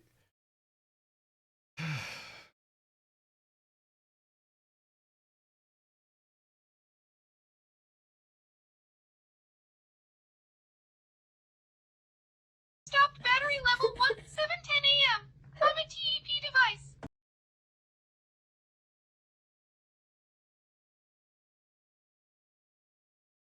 Okay, let's see where this has ended up. For those of you who keep saying it means a double game loss, not a match loss, this is not possible. There's no mention of draws in the new document. If game 1 does not finish with a winner, neither player can get a double game loss because it would result in a draw. This means double loss has to apply for the match. Person says it means both players achieve a game loss for game 2 and the match ends because only one player achieved 2 losses total. The term double loss means neither duelist will receive a win for the match. If both duelists have a game loss in a match and both receive a simultaneous game loss, this does not apply to the scenario described. This tells you what the term double loss means. The new document literally says players get a double loss, and this document tells you what a double loss is. I can't... How do we not know this?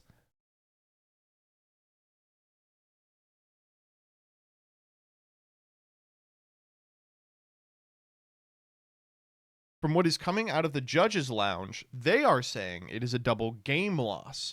Whoever won game 1 would win the match if game 2 goes to time. For what is coming out of the Facebook group where everybody is guessing as to what this means, I can't believe we still don't know. What the fuck? Did they not tell judges?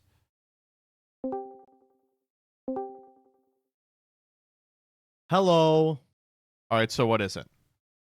Well, okay, so I agree with Jeff 100% here, and I think the biggest thing that indicates that Jeff is right here is that there's no mention at any point in the FAQ, there's no mention about a draw at all, and you would assume that if it would outline a situation where both players are 1-1, and then time gets called in game 3, where it would say both players would receive a game loss resulting in a draw. Like you would assume that would just be the logical thing they would put in that FAQ. But there's zero mentions of draws at any point in that document. And like Jeff said, I also went to the policy and the penalty guideline documents.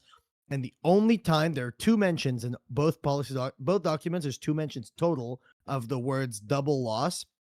One time it says that a double loss results in both players receiving a loss for the match. Neither player wins the match.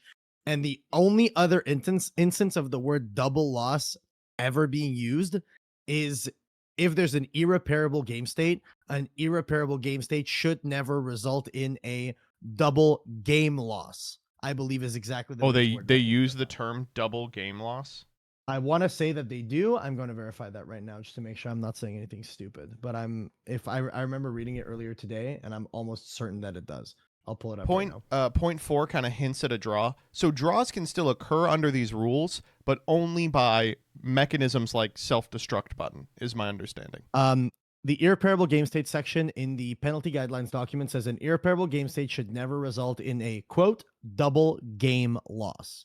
The only time the words double loss are used are the instance that Jeff put on Twitter that states that it's like a loss for the match for both players. So you can draw a game, but you can't draw a match specifically. You can dodge a wrench, people are but you talking can't about dodge a point ball. 4. Yeah, you can dodge a wrench, you can dodge a ball. If you can dodge traffic, you can dodge a ball, all that good stuff. I just think the most egregious part about all this is the fact that you could be down a game. Let's say your opponent wins game 1 and it's game 2 and time gets called. You can't just go, oh, well, you won game 1. So, I mean, hey, whatever, bro. Just take the win because you get banned for that shit. You get Judge, DQ'd. my That opponent is altering the attempting to result of- coerce me? But like not even that. Like, yes, the situation that you outlined of like people are 100% going to be telling their opponent, bro, I won game 1, it's game 2, you didn't win one, you should give me the win. Like, yes, that's going to happen, but you can't even choose to concede after time gets called to give your opponent the win because you feel as though they should get the win because they won game 1. You can't even do that because the moment time gets called, the match result has been decided. You can't even choose to concede at that point. I agree. I think that one is functionally unenforceable. No, it absolutely is. It absolutely is because every single match slip you get after time gets called should be a loss. It should never be a win. Not a single match slip. No, they're just going to go up and be like, yeah, he won just as time expired. Or I scooped right before time expired. I'd be very surprised to see that happen. And the thing is, right? Like, are you really going to risk Alex maybe a judge 0080 has saw a good that? one. I was walking up when time was called. You know, I had to go to the bathroom or something. I mean, yeah, okay. That I don't know. I feel like, and there's also a world where they implement a new system because one big problem that happens a lot at tournaments is that the match slips don't get handed in until like stupidly late and they're chasing after people for match slips. They might just implement a rule where like, yo, if time is called, any match slip that hasn't been handed in is just going to be immediately resulted as a double loss. Or, you know, maybe they'll just use Neuron, and the moment time gets called, every single match that's still going on is just immediately, boom, double loss. And like, I wouldn't be surprised if they did that. I would not be shocked in the slightest. That's also going to be fucked. Yeah. No, these rules are unreal. They are unbelievably We already had silly. an EU Neuron mark an auto loss if the result wasn't marked 1 minute after time. Oof. 5 minutes. They say 5 minutes after time. Oh, well, this is definitely just that then. That definitely will happen. Like, with that understanding, that's like the most obvious thing ever. Okay. It's unreal. It is absolutely unbelievable. I think a lot of people are missing a lot of points about this too, which is like a big thing. I think that I know that you're like, oh, damn, you know, my editor has a 9 to 5, so I'm fucked on this. But I think Jesse's video is very like knee jerky and unstructured, and I think that you'll still get views on it.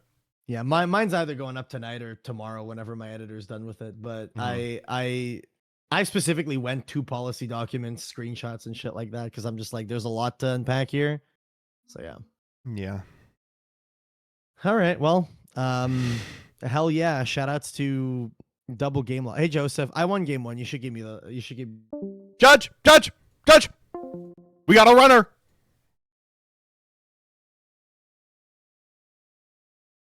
Also, Jesse's not drawing any conclusions because he doesn't want to upset Konami. Yeah, it's hard to talk about these without getting banned, dog. Oh, man. I still think this is good. I'm glad you do. Again, to be clear, if it's double game loss, this is very good. If it's double match loss, it is catastrophically bad.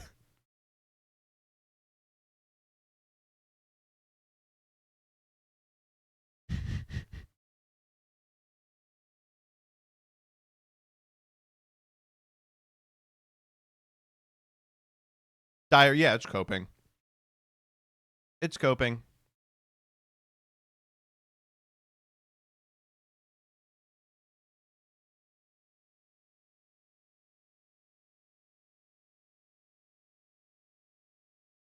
They should announce the next season is going to be best of 1.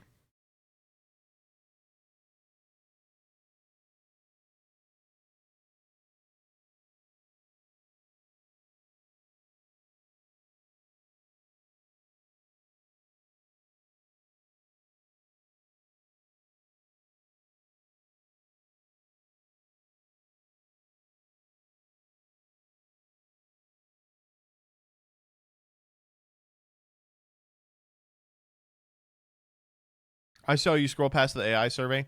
Yeah, because I think treating AI as always good or always bad is really frustrating. I think it's really, I think it cedes too much ground to be like, yeah, AI is always bad. It's like, no, it has a lot of really cool applications preventing people from doing work that sucks ass.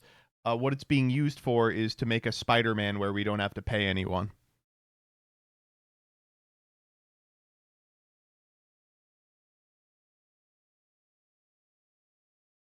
It's used for good shit in medicine. That's the other thing. I think it's the people talk about AI in law and how people are chat GPTing their briefs and shit.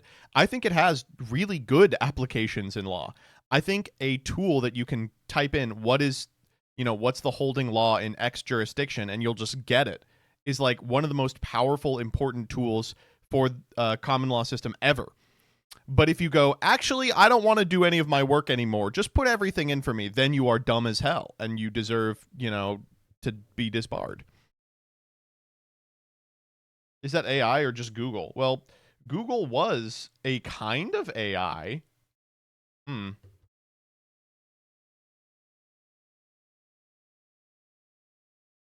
How long until you replace me with editing AI?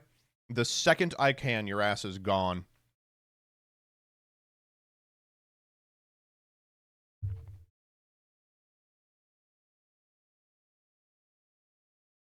And to be clear, here's what I'll say about AI. I think some of the individual AI companies are doing it right. I think they are understanding that this is about to be a legal and logistical nightmare. And they are doing what they can to kind of buttress the technology as something that is a net good. And some of them are like, we are going to push the limits on every single thing this tool can accomplish to show shareholders that the tool could conceivably have value somewhere. And those people are doing really dangerous shit that is really bad.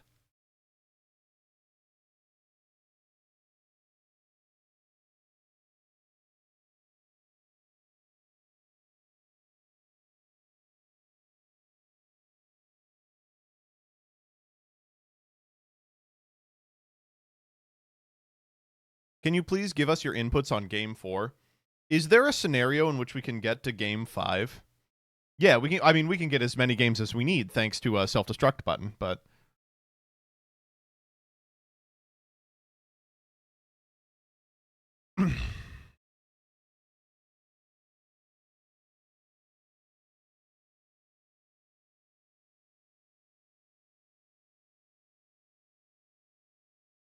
We want Game 8 and we won't wait.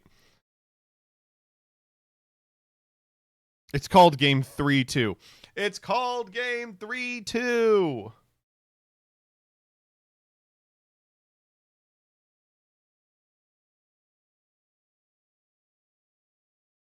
The other thing that I hate about discussions of AI is... two things I hate about discussions of AI. First, the discussion around disability with respect to AI is really, really, really bad. It's like one of the top 3 worst discourses I've ever seen in my entire life.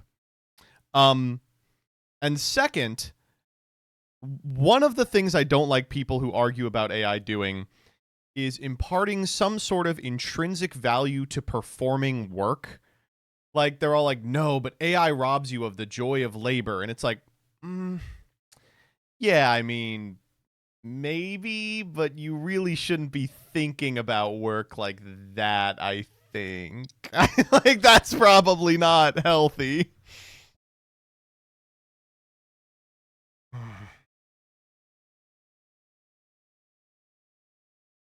Your washing machine will never have the soul you put into your washboard. Exactly, punk. 100%.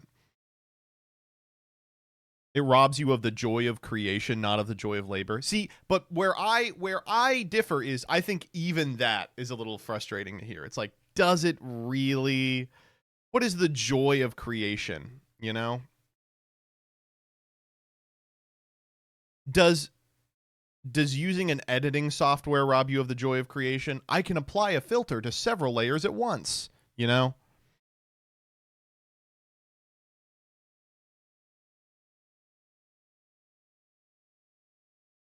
The process of creation for me is sitting down at a computer and moving a bunch of levers, right?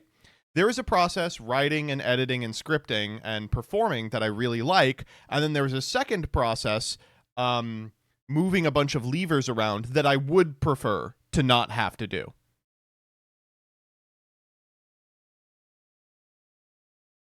Does automating that second process mean that I am robbed of the joy of creation? I don't think so.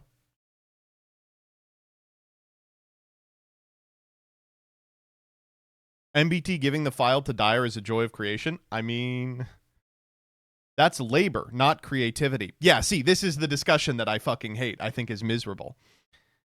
I think implying there are certain types of labor that are just and passionate and valuable, and there are certain types of labor that are expendable and bad, is a really bad way of thinking about work in general. Bip along. That's what I think is correct. Is like discussions of its environmental impact. I think are prescient. I think they're relevant.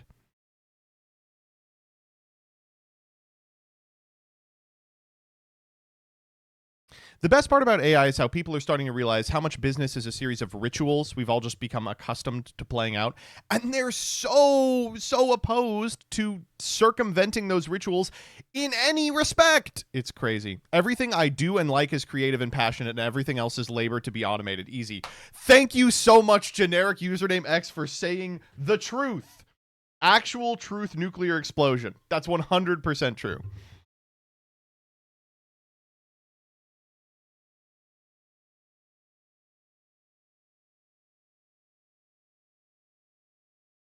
Punk, you're also right. I do think a lot of people are like, when you type in a prompt, it uses 3 liters of water. Like, that's definitely not true. Let me be clear. There is a way, and many of you don't want to hear this, there is a way in which AI can be a really effective labor-saving device that will dramatically improve every single one of our lives in a ton of different ways, no matter your profession. That way is probably incompatible with our current resource distribution system. Like, there's a way this all works. The way is probably not 45 companies trying to develop the same product with huge ecological downsides at the same time, each deliberately trying to outcompete each other by doing as many crimes as possible. That is probably not how it's going to work.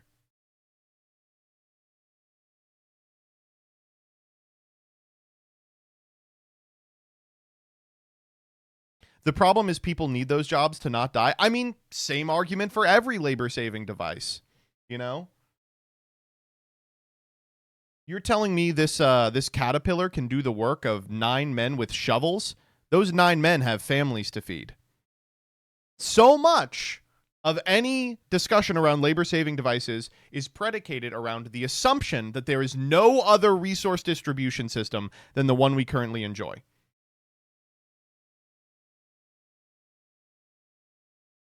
I don't know. A more reasonable nation would see AI as a huge boon to the nation, immediately nationalize it, and start paying people to sit on their ass. But instead, we're just going to invent 200,000 more jobs whose names are like prompt engineer, idea guy, and then we're going to source a bunch of money to a bunch of Silicon Valley dropouts, and then we're all going to die.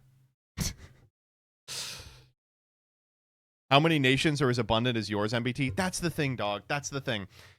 We get to live as Americans in the richest country in the history of time, and we're not using it. Could you imagine sitting on this amount of wealth and being like, what are we doing with it? We're all developing the same technology at the same time. We've decided everyone is going to build the same thing, and one of those is going to get selected. What are you using the money on? We're all building the same shit at the same time, and 80% of it is going to get discarded. It's crazy.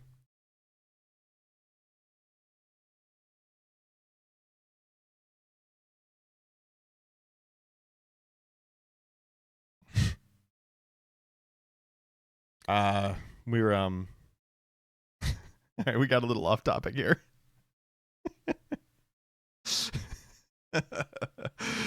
Oh man.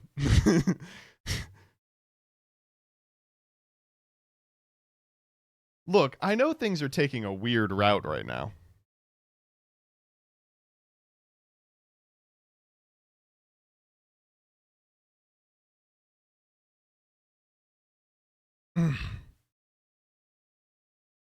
I don't think that's true King Clang music. I think there are some things it is replacing that it's awful at. It's bad at music. It's pretty bad at writing. It's not great at well, it's not great at art, but it can, like, I'm not going to pretend that it can't produce reasonable facsimiles of a lot of shit at this point. But it has a lot of applications in medical science, a lot of applications in legal work. But the reason that it's being applied everywhere is some companies are like, we have to convince our shareholders it is a meta narrative. It is a thing that solves all things. It'd be like if the person who invented the dishwasher was like, oh yeah, this is an oven too. Like, theoretically, you can make salmon in your dishwasher by wrapping it in tinfoil and turning the heat on high. Oh, and it also will care for your child. You know, when they need a bath, you just throw them in there. Like, I guess it could do all those things. It would not be very good at it.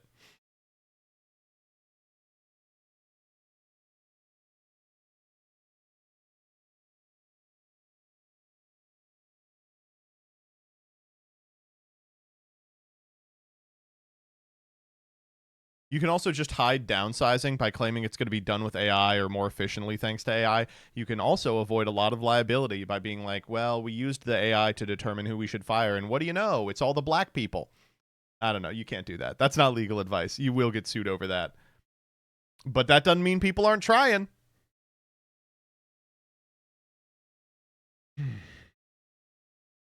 MBT, it's your wife. Please wake up. You're in the Matrix. The clankers are trying to brainwash you. Dog, if I'm in the Matrix, keep me plugged the fuck in. I'm having fun.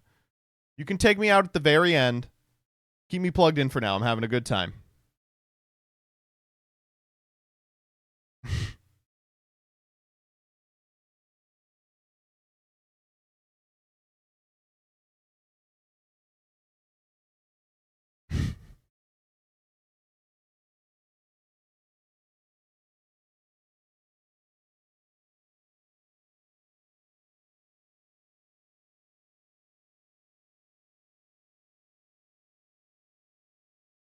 Would you get the severance procedure?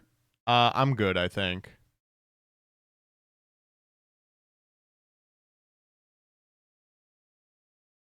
If this is the Lotus Eater machine, surely there's a better version for it. That's why I don't buy the, like, the simulation hypothesis where they're like, dude, we're getting so good at simulations. Statistically, we're living in a simulation. I'm like, we couldn't do better than this.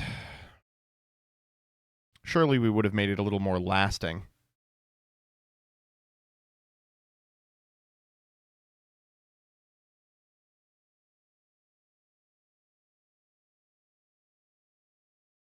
What do they mean when they say statistically? There is a better chance than not we are living in a simulation as we start producing more simulations, right? Because there's only one reality, but there's a million simulations indistinguishable from reality. So statistically, there's like a 99% chance we're in a simulation, not reality. But, like, what does that even matter? Like, who cares?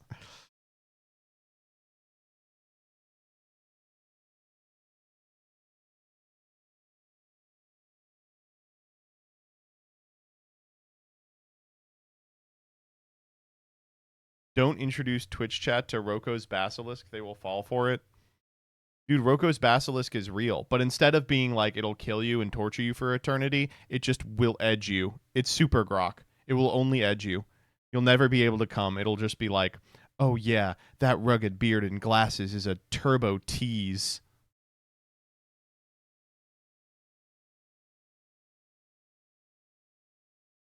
Grokko's Basilisk? Wait, that's actually it. Grokko's Modern Life. Oh, man. I have no balls and I must cream. Wow, you all are on today. These are good.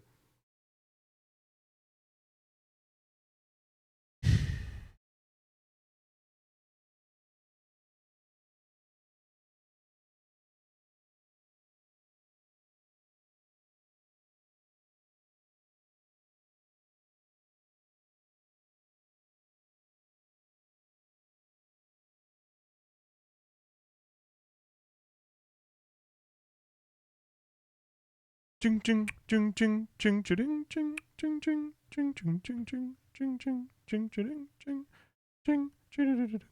Oh my god, that's a CSM spoiler on my dash. God damn it.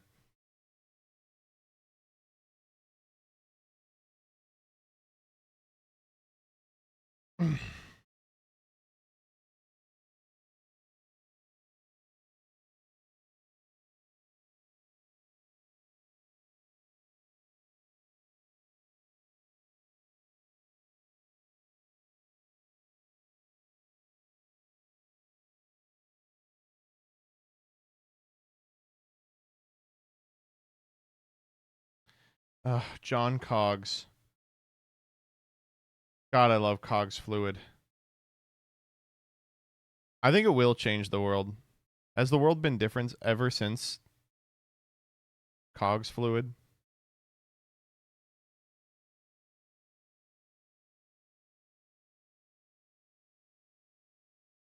They didn't forget the cards. Big Dark Magician.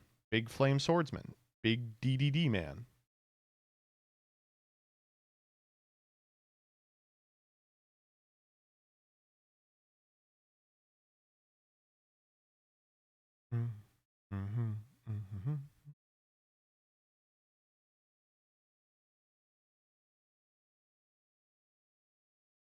No, fire! Goats! What do you say, bro? That's what I'm saying about the time rules.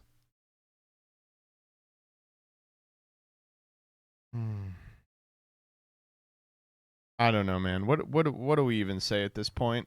I can't believe I got online to just do normal stuff, and then Konami was like, you know what? Now that he's live, let's kill Yu-Gi-Oh! Fuck it.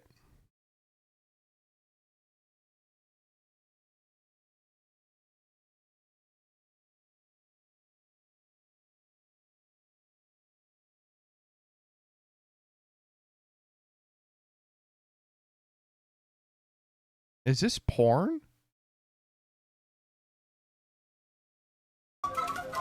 I gotta stop scrolling.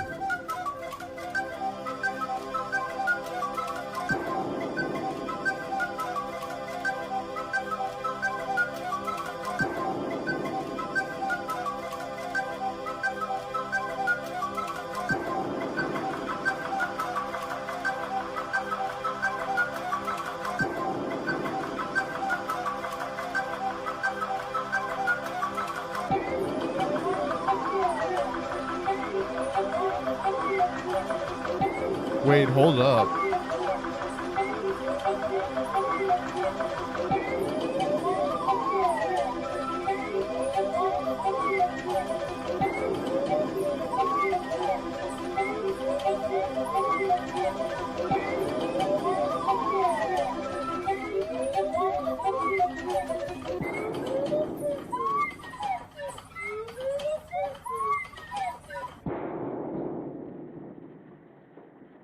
Let's see Grokette do this. That's what I'm saying. Holy shit. All right, yeah, let me just click this stupid thing. Is this the Tenna plush? Yep. Got it in one.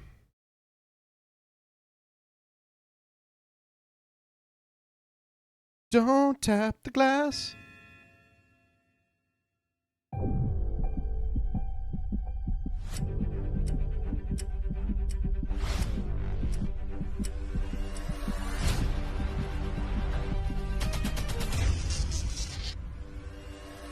This is the perfect start. Dave, that rugged ass in the shorts. Let's transform us. Oh no! It is a dive rocket launcher! Take action regarding that. Hello, my name is Princess Jane. I would like to show you some tricks. I hope you enjoy it. Sucks at Mario. In this video, we can see a player so atrociously bad at Mario that he almost gets himself killed. Click this before they delete. Yeah, I'm stupid. I'll just click whatever. Oh! Duel Links!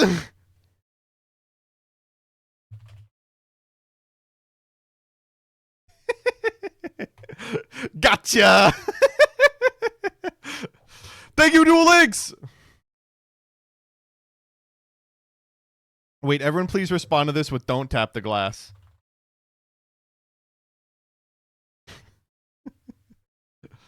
This shit is definitely... Is it still there? Let's go. Yo, it's been up for 3 minutes.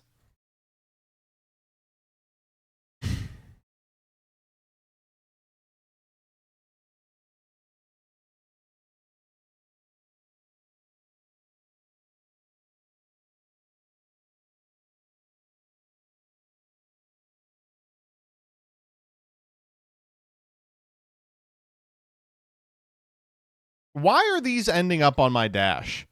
I'm not following this person. Do not show me this.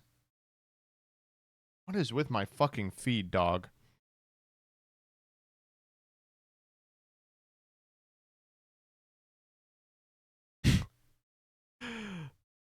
Average Yu-Gi-Oh! 2026 match. A combo wins die roll. A goes first, wins. Game 2. B goes first.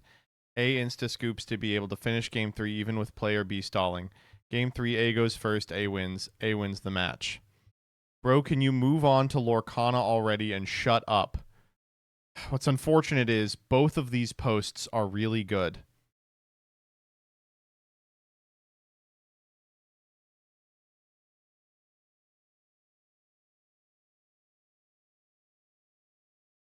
Average Yu-Gi-Oh! 2026 match.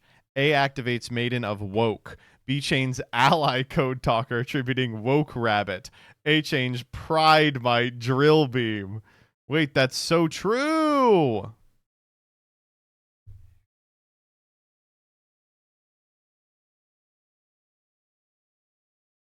I do like it puts player A in like a sort of prisoner's dilemma, where if you're playing slow as the player B in this situation, you're regardless of the strength of your hand or the quality of your cards, you kind of force player A, if there's enough time that's elapsed, to scoop. Like they have to decide pretty early if they're going to fight for game 2, where they are going to be at a disadvantage just because of the die roll, or if they're going to, they think they have a better shot into game 3. The solution is just to win your games in 10 minutes. Win every game in 10 minutes. That's the only way to win. Oh. Hello, everyone. John Konami here.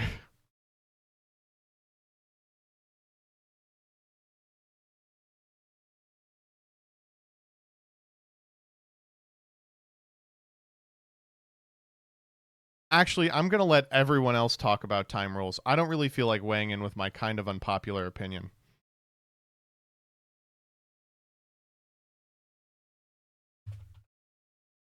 I'm just showing you all me fucking around on Twitter.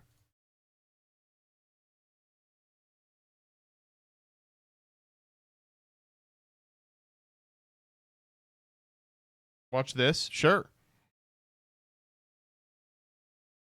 You being intentionally dense?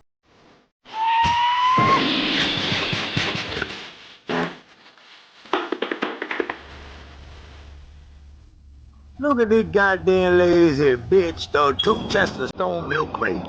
Bitch, I need to sit on this milk crate and make money, bitch. You like the light? Pickle?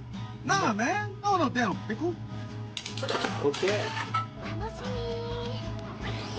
I don't give a fuck what the color of your skin is. I don't care what religion you believe in. I don't care where you've come from or where you are now. All I care about is who you are and whether or not you're free to be able to discover that.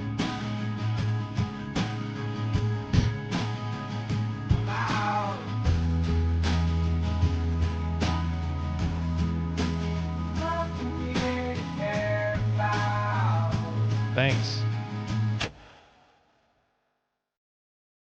That was great. Huh? Huh?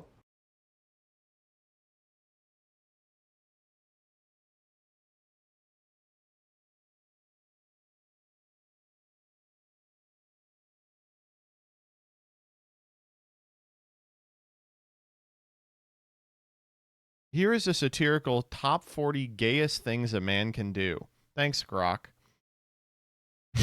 Joseph Danny Peeps. This is me and Danny and Peeps for sure.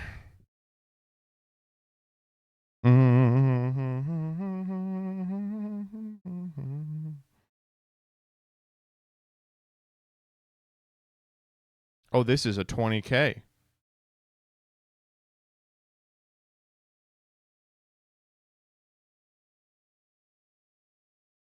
All right, looks like people are done talking about this. Okay, wait. So Atrocity does also dislike the current time rules? What the fuck? I don't understand.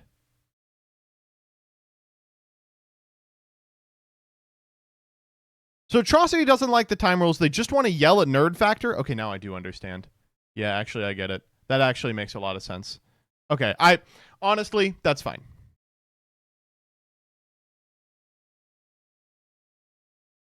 White people don't say this card's bad anymore. They say it's good and limited. Thank you, CJ. This is such a good one. Holy fuck. This is a great one. Holy shit, this one's really good.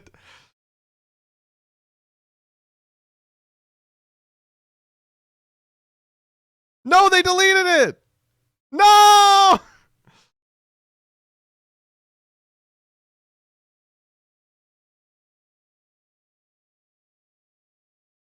We shouldn't have tapped the glass.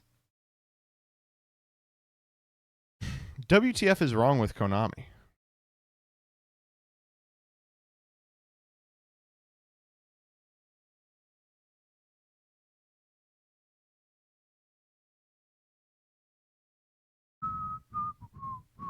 I don't know. I don't really have anything else to say. But let's do a quick look at the Master Duel meta.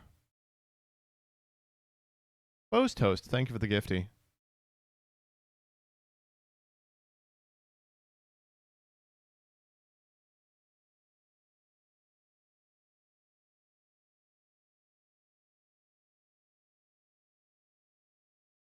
All right, first up we have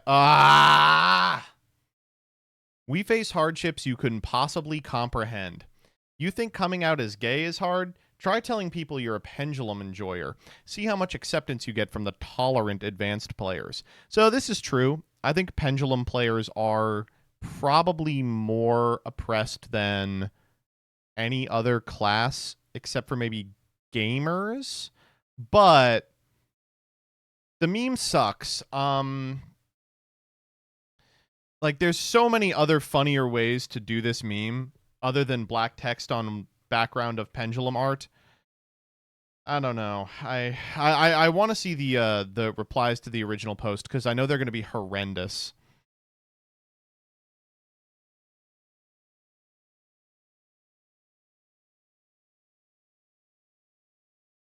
Pendulums are just confused spells. That one's good. Get back in the closet. That one's good.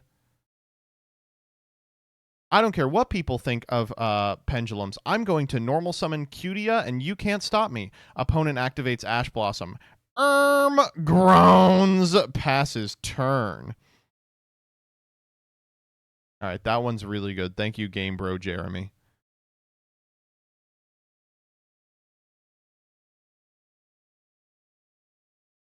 What's wrong with Pend? I don't really understand the hate. Don't worry, a YouTuber has already disseminated my opinion to me.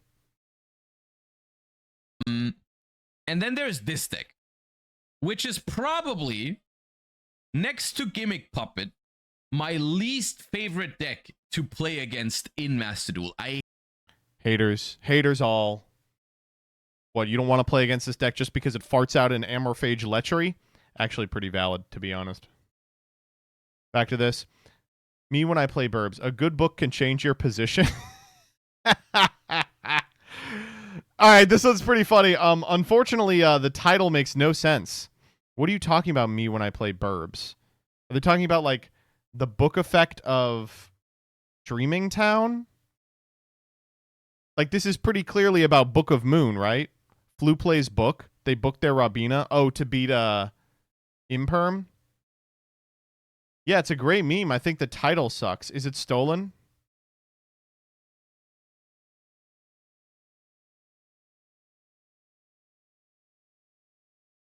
All I'm getting is other edits of the same meme. If they made it, fine.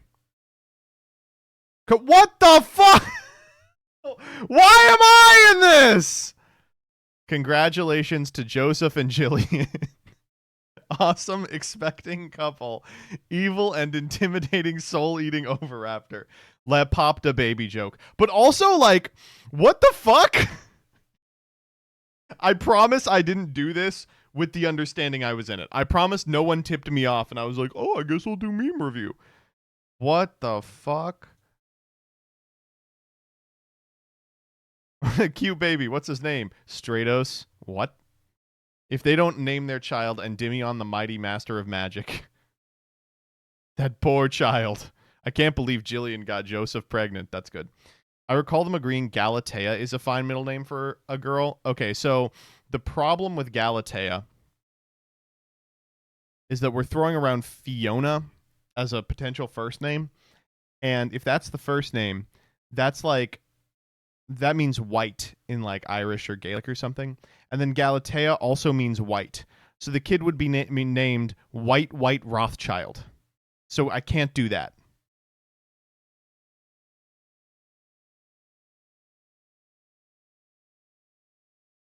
Jank. Oh, the kid's going to be named Grok. That's a good one. MBT is straight.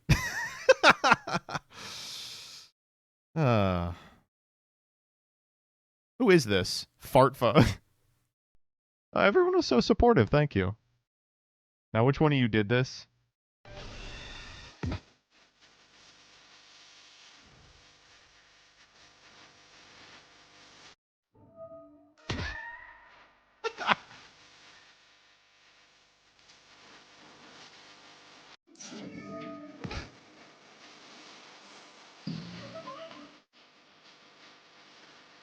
I like money.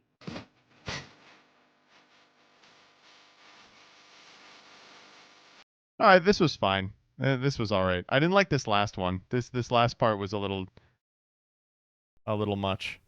I like that they finally figured out how to put videos in Master Duel meme review. The funniest part of this for me is like they just cut to it making the noise. Who's milling who? I love Mildex. Me too.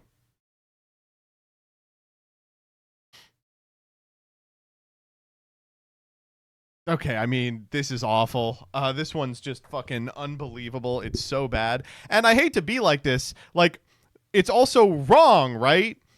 Like, you wouldn't put Farfa likes tier, I guess. But if you're saying Farfa, I love Mildex, wouldn't it be Dante? Wouldn't they show a Dante? Dante Mills 3? Like, what the fuck? Why would they not just put Dante? I don't know, man. This is a bad one. This one's really bad. Oh, man. Not good. Not good. Ooh. One MST and I scoop. I can set myself in the spell trap zone. I set myself in the spell trap zone. I can set myself in the spell trap zone.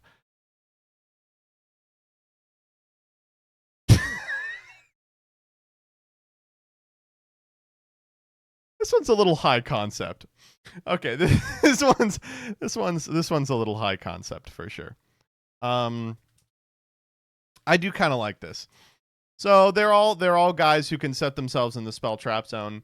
And then this one says I can too, and it's Infernity Archfiend, because Infernity historically, you know, if you were a scummy little cheater, you would put your monsters in the back row to get hellbent, and then people would like MST your back row and you'd be like, I'm scooping. I remember I was at a regional once, and my opponent I bricked and I set Twin Twister. I was on Ritual Beast. I set Torrential Return. And I passed to my opponent, and they go Twin Twister, and I scooped. And they were like, you have to tell me what those cards were. And I go, no, I don't. And they were like, yes, it's to ensure you didn't cheat and put a monster in the back row. And I was like, that's not true. And we called a judge over it, and the judge was like, you don't have to. I was like, don't worry, I scooped because my deck's bad, and I don't want you boarding your good cards against it.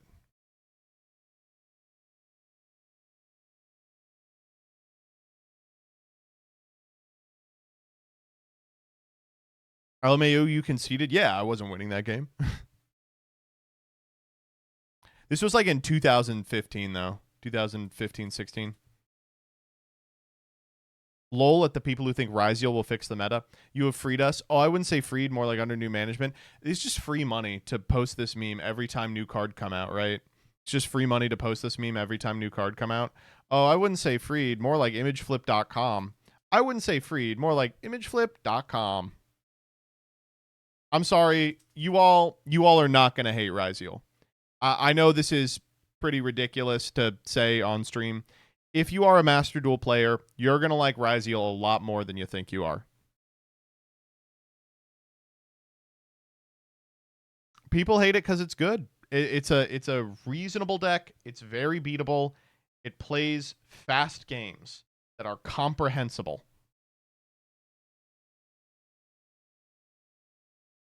I wish everyone lived in their favorite fictional universe. Melfi players, branded players.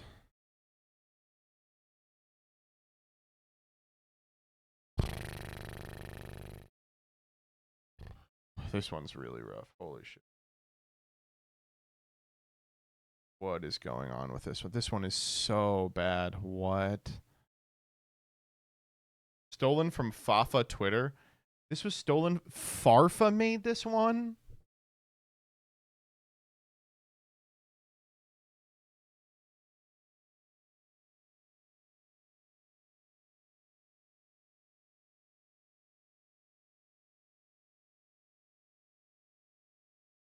I hope he didn't. This is embarrassing.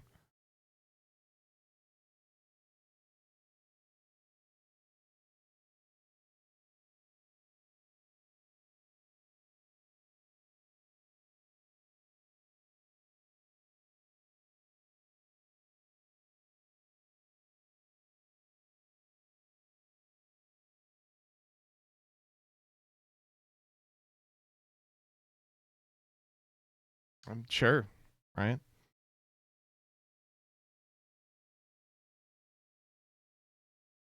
Oh, hold up, wait. I got another idea.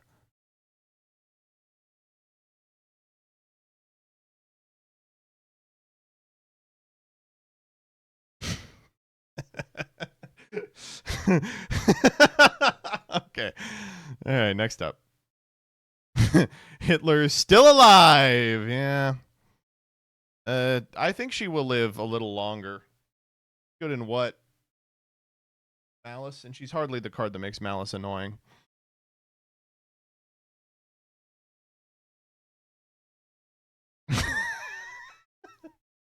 Literally stolen. Literally stolen. Okay, here, hold up.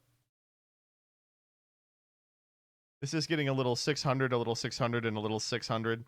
He's Tax Dragon. He's Tax Dragon. You're Tad Dragon. Minor spelling mistake located. I'm Tax Dragon. Are there any other Tax Dragon I should know about? Okay. Sorry, I'm wrong, right? Odd-Eyes Gravity Dragon shouldn't be on here. It's a Tax Dragon, but no one knows it. Shouldn't it be the Blackwing? Maybe that's actually Tad Dragon. This one's bad. It's not good at all. It's not remotely interesting. Also, you didn't use the English render? Come on.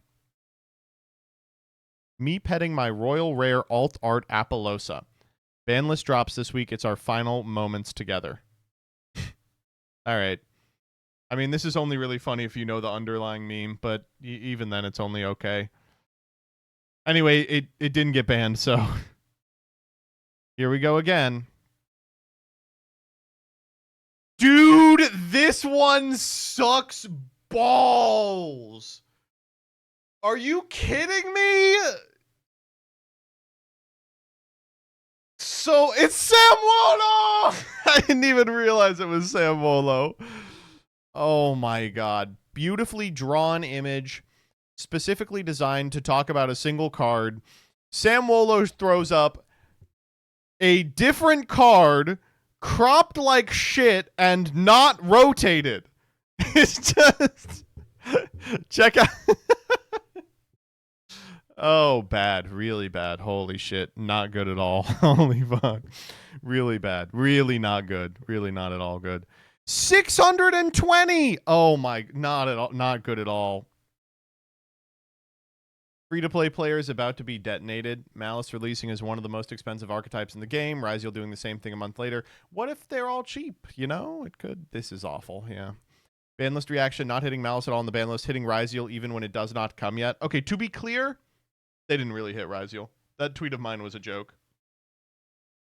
The only Ryziel hit is the Abyss Dweller, and that card should be banned independently. I'm going full combo first turn, setting up all kinds of interactions and negates.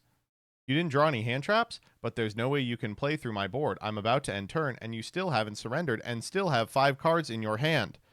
There's definitely a way we could have done this with a third as many words, right? Master Duel players when they have to play Yu-Gi-Oh! Ultra Mad. I mean, this does refer to a specific feeling. I mean, I get it. You know, you set up and your opponent does nothing, and you're like, uh-oh, this could go real bad. But no, I don't. No, I don't like it.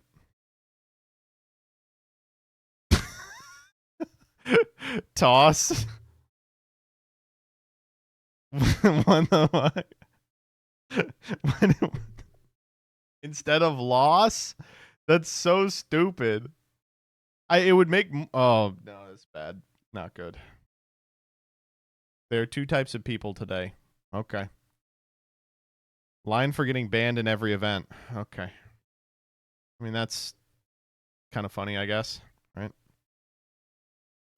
Welcome to Despia Theater. We have the messed up clown. The other messed up clown. I don't even know. Woman. This one's weird because, there's like a couple women. Nah, I think I can improve this one too.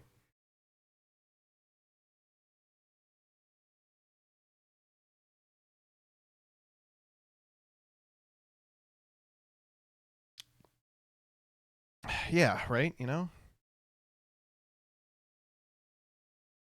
I'm so fucking mad. Once you've played Memento, you'll never stop wanting to beat the Master Duel timer to death with your bare hands. This is true. Wait, this is so true. This is literally true. What? This is 100% true. This one's not bad. I like this one a lot. Thank you. This one's good. I do like everyone in the comments is like, but actually pretty fair because Memento is, I don't like what, Memento is, I love the Master Duel timer. Oh, I fucking hate Memento. I do not think these memes were very funny at all. Average Master Duel meme review comment. Come back! What the fuck?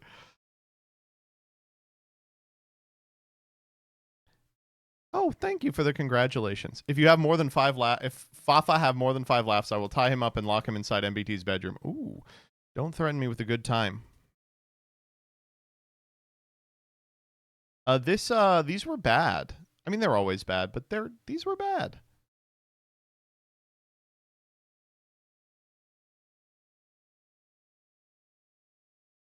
Way better than usual. That's true. Bar on the floor, as they say.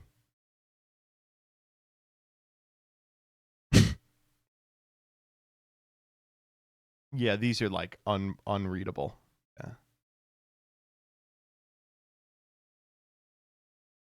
Yeah. Someone told me I need to go to r/Yugioh memes.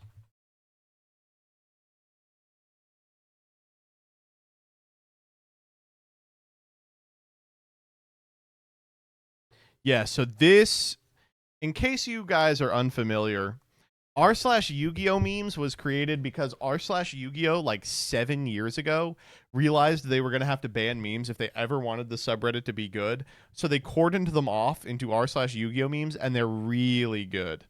Let's do top this week. The Muppet part is so hilarious. Original Yu-Gi-Oh! I summon Rock Golem and place 2 cards face down. I end my turn.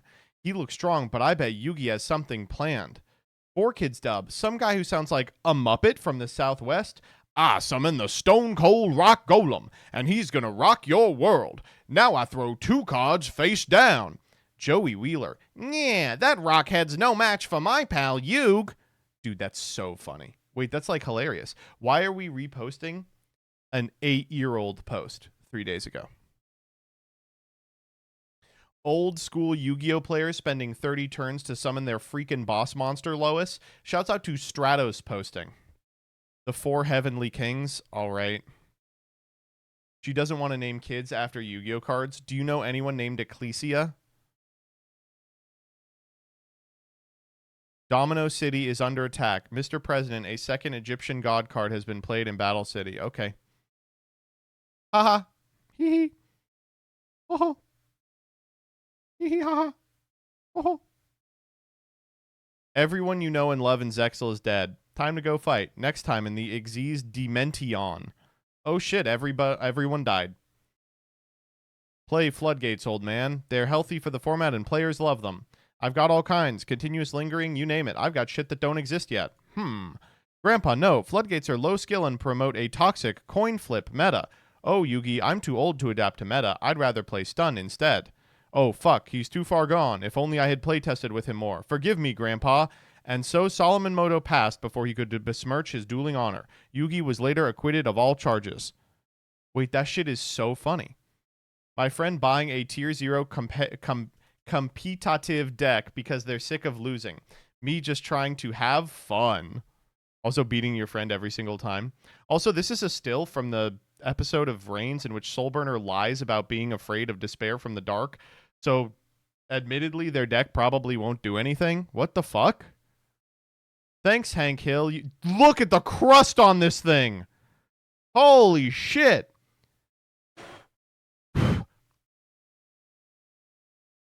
Four Kids anime dub in a nutshell. You burned the village. You took away my family. I will send you to the Shadow Realm. The red bandana is actually a symbol of the resistance in Arc V. Wow. Paradox stealing from Zane be like, I'm carrying by Yugi Man 11. Stranger makes a sudden movement towards me. Me pops open holster. You ready to be banished to the fucking Shadow Realm, bud? I can tell this is from Tumblr. How Ray smiles every day knowing the fact that she lacks a deck saves her from getting utterly humiliated in what-if matches. What are you talking about? I can't believe it. It's a piece of history. All it's been through. Yeah, just think about it. It's the deck he took with him to Duelist Kingdom, where he defeated Pegasus, the guy who invented duel monsters. And don't forget Battle City, where he used it to beat Seto Kaiba and Merrick. I know! The way he used those Egyptian god cards?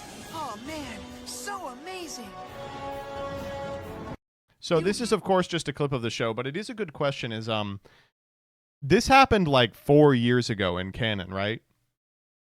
They're talking about it like he's the fucking founding father. If Zark and Ray met each other's fragments. Thank you, Ray. I gave you life. Leave me alone, you stupid-ass girls. Get him. Gain the power greater than infinity. Ref, do something.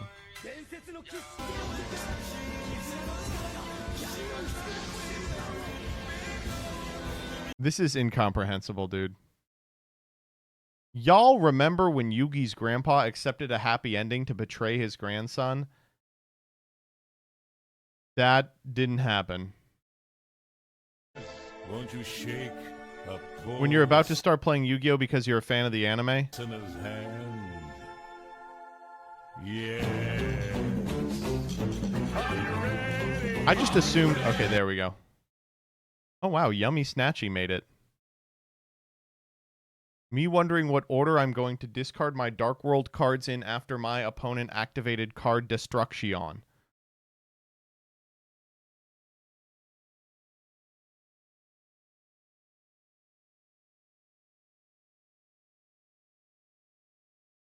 I'm actually realizing that that almost everyone here is like a huge fan of Arc V. That's very funny to me.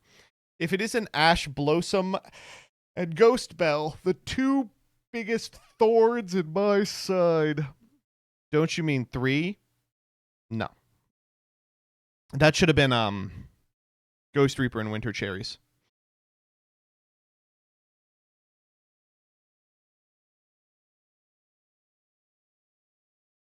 This is the same one twice.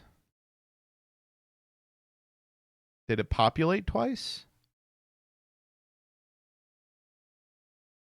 Who is upvoting this? Are there... What? Who is upvoting? Are there that many Zexel Andes on r/Yu-Gi-Oh memes? Holy shit. Okay, I'm done for the day. This has gone on long enough. I'm done for the day. I'm finished. It's over. I'm sending you somewhere else. Wow, this was like a really incomprehensible stream. We were just all over the fucking place. I'm gonna throw you over to Then again, I mean, I guess they're not monsters. Nifroth. So you might Everyone say hi to Nifroth. Nifroth, more like Where that Nifroth. illusion spellcaster monsters, synchro monsters, again 5 monster can't be destroyed by opponent's card effects. Search for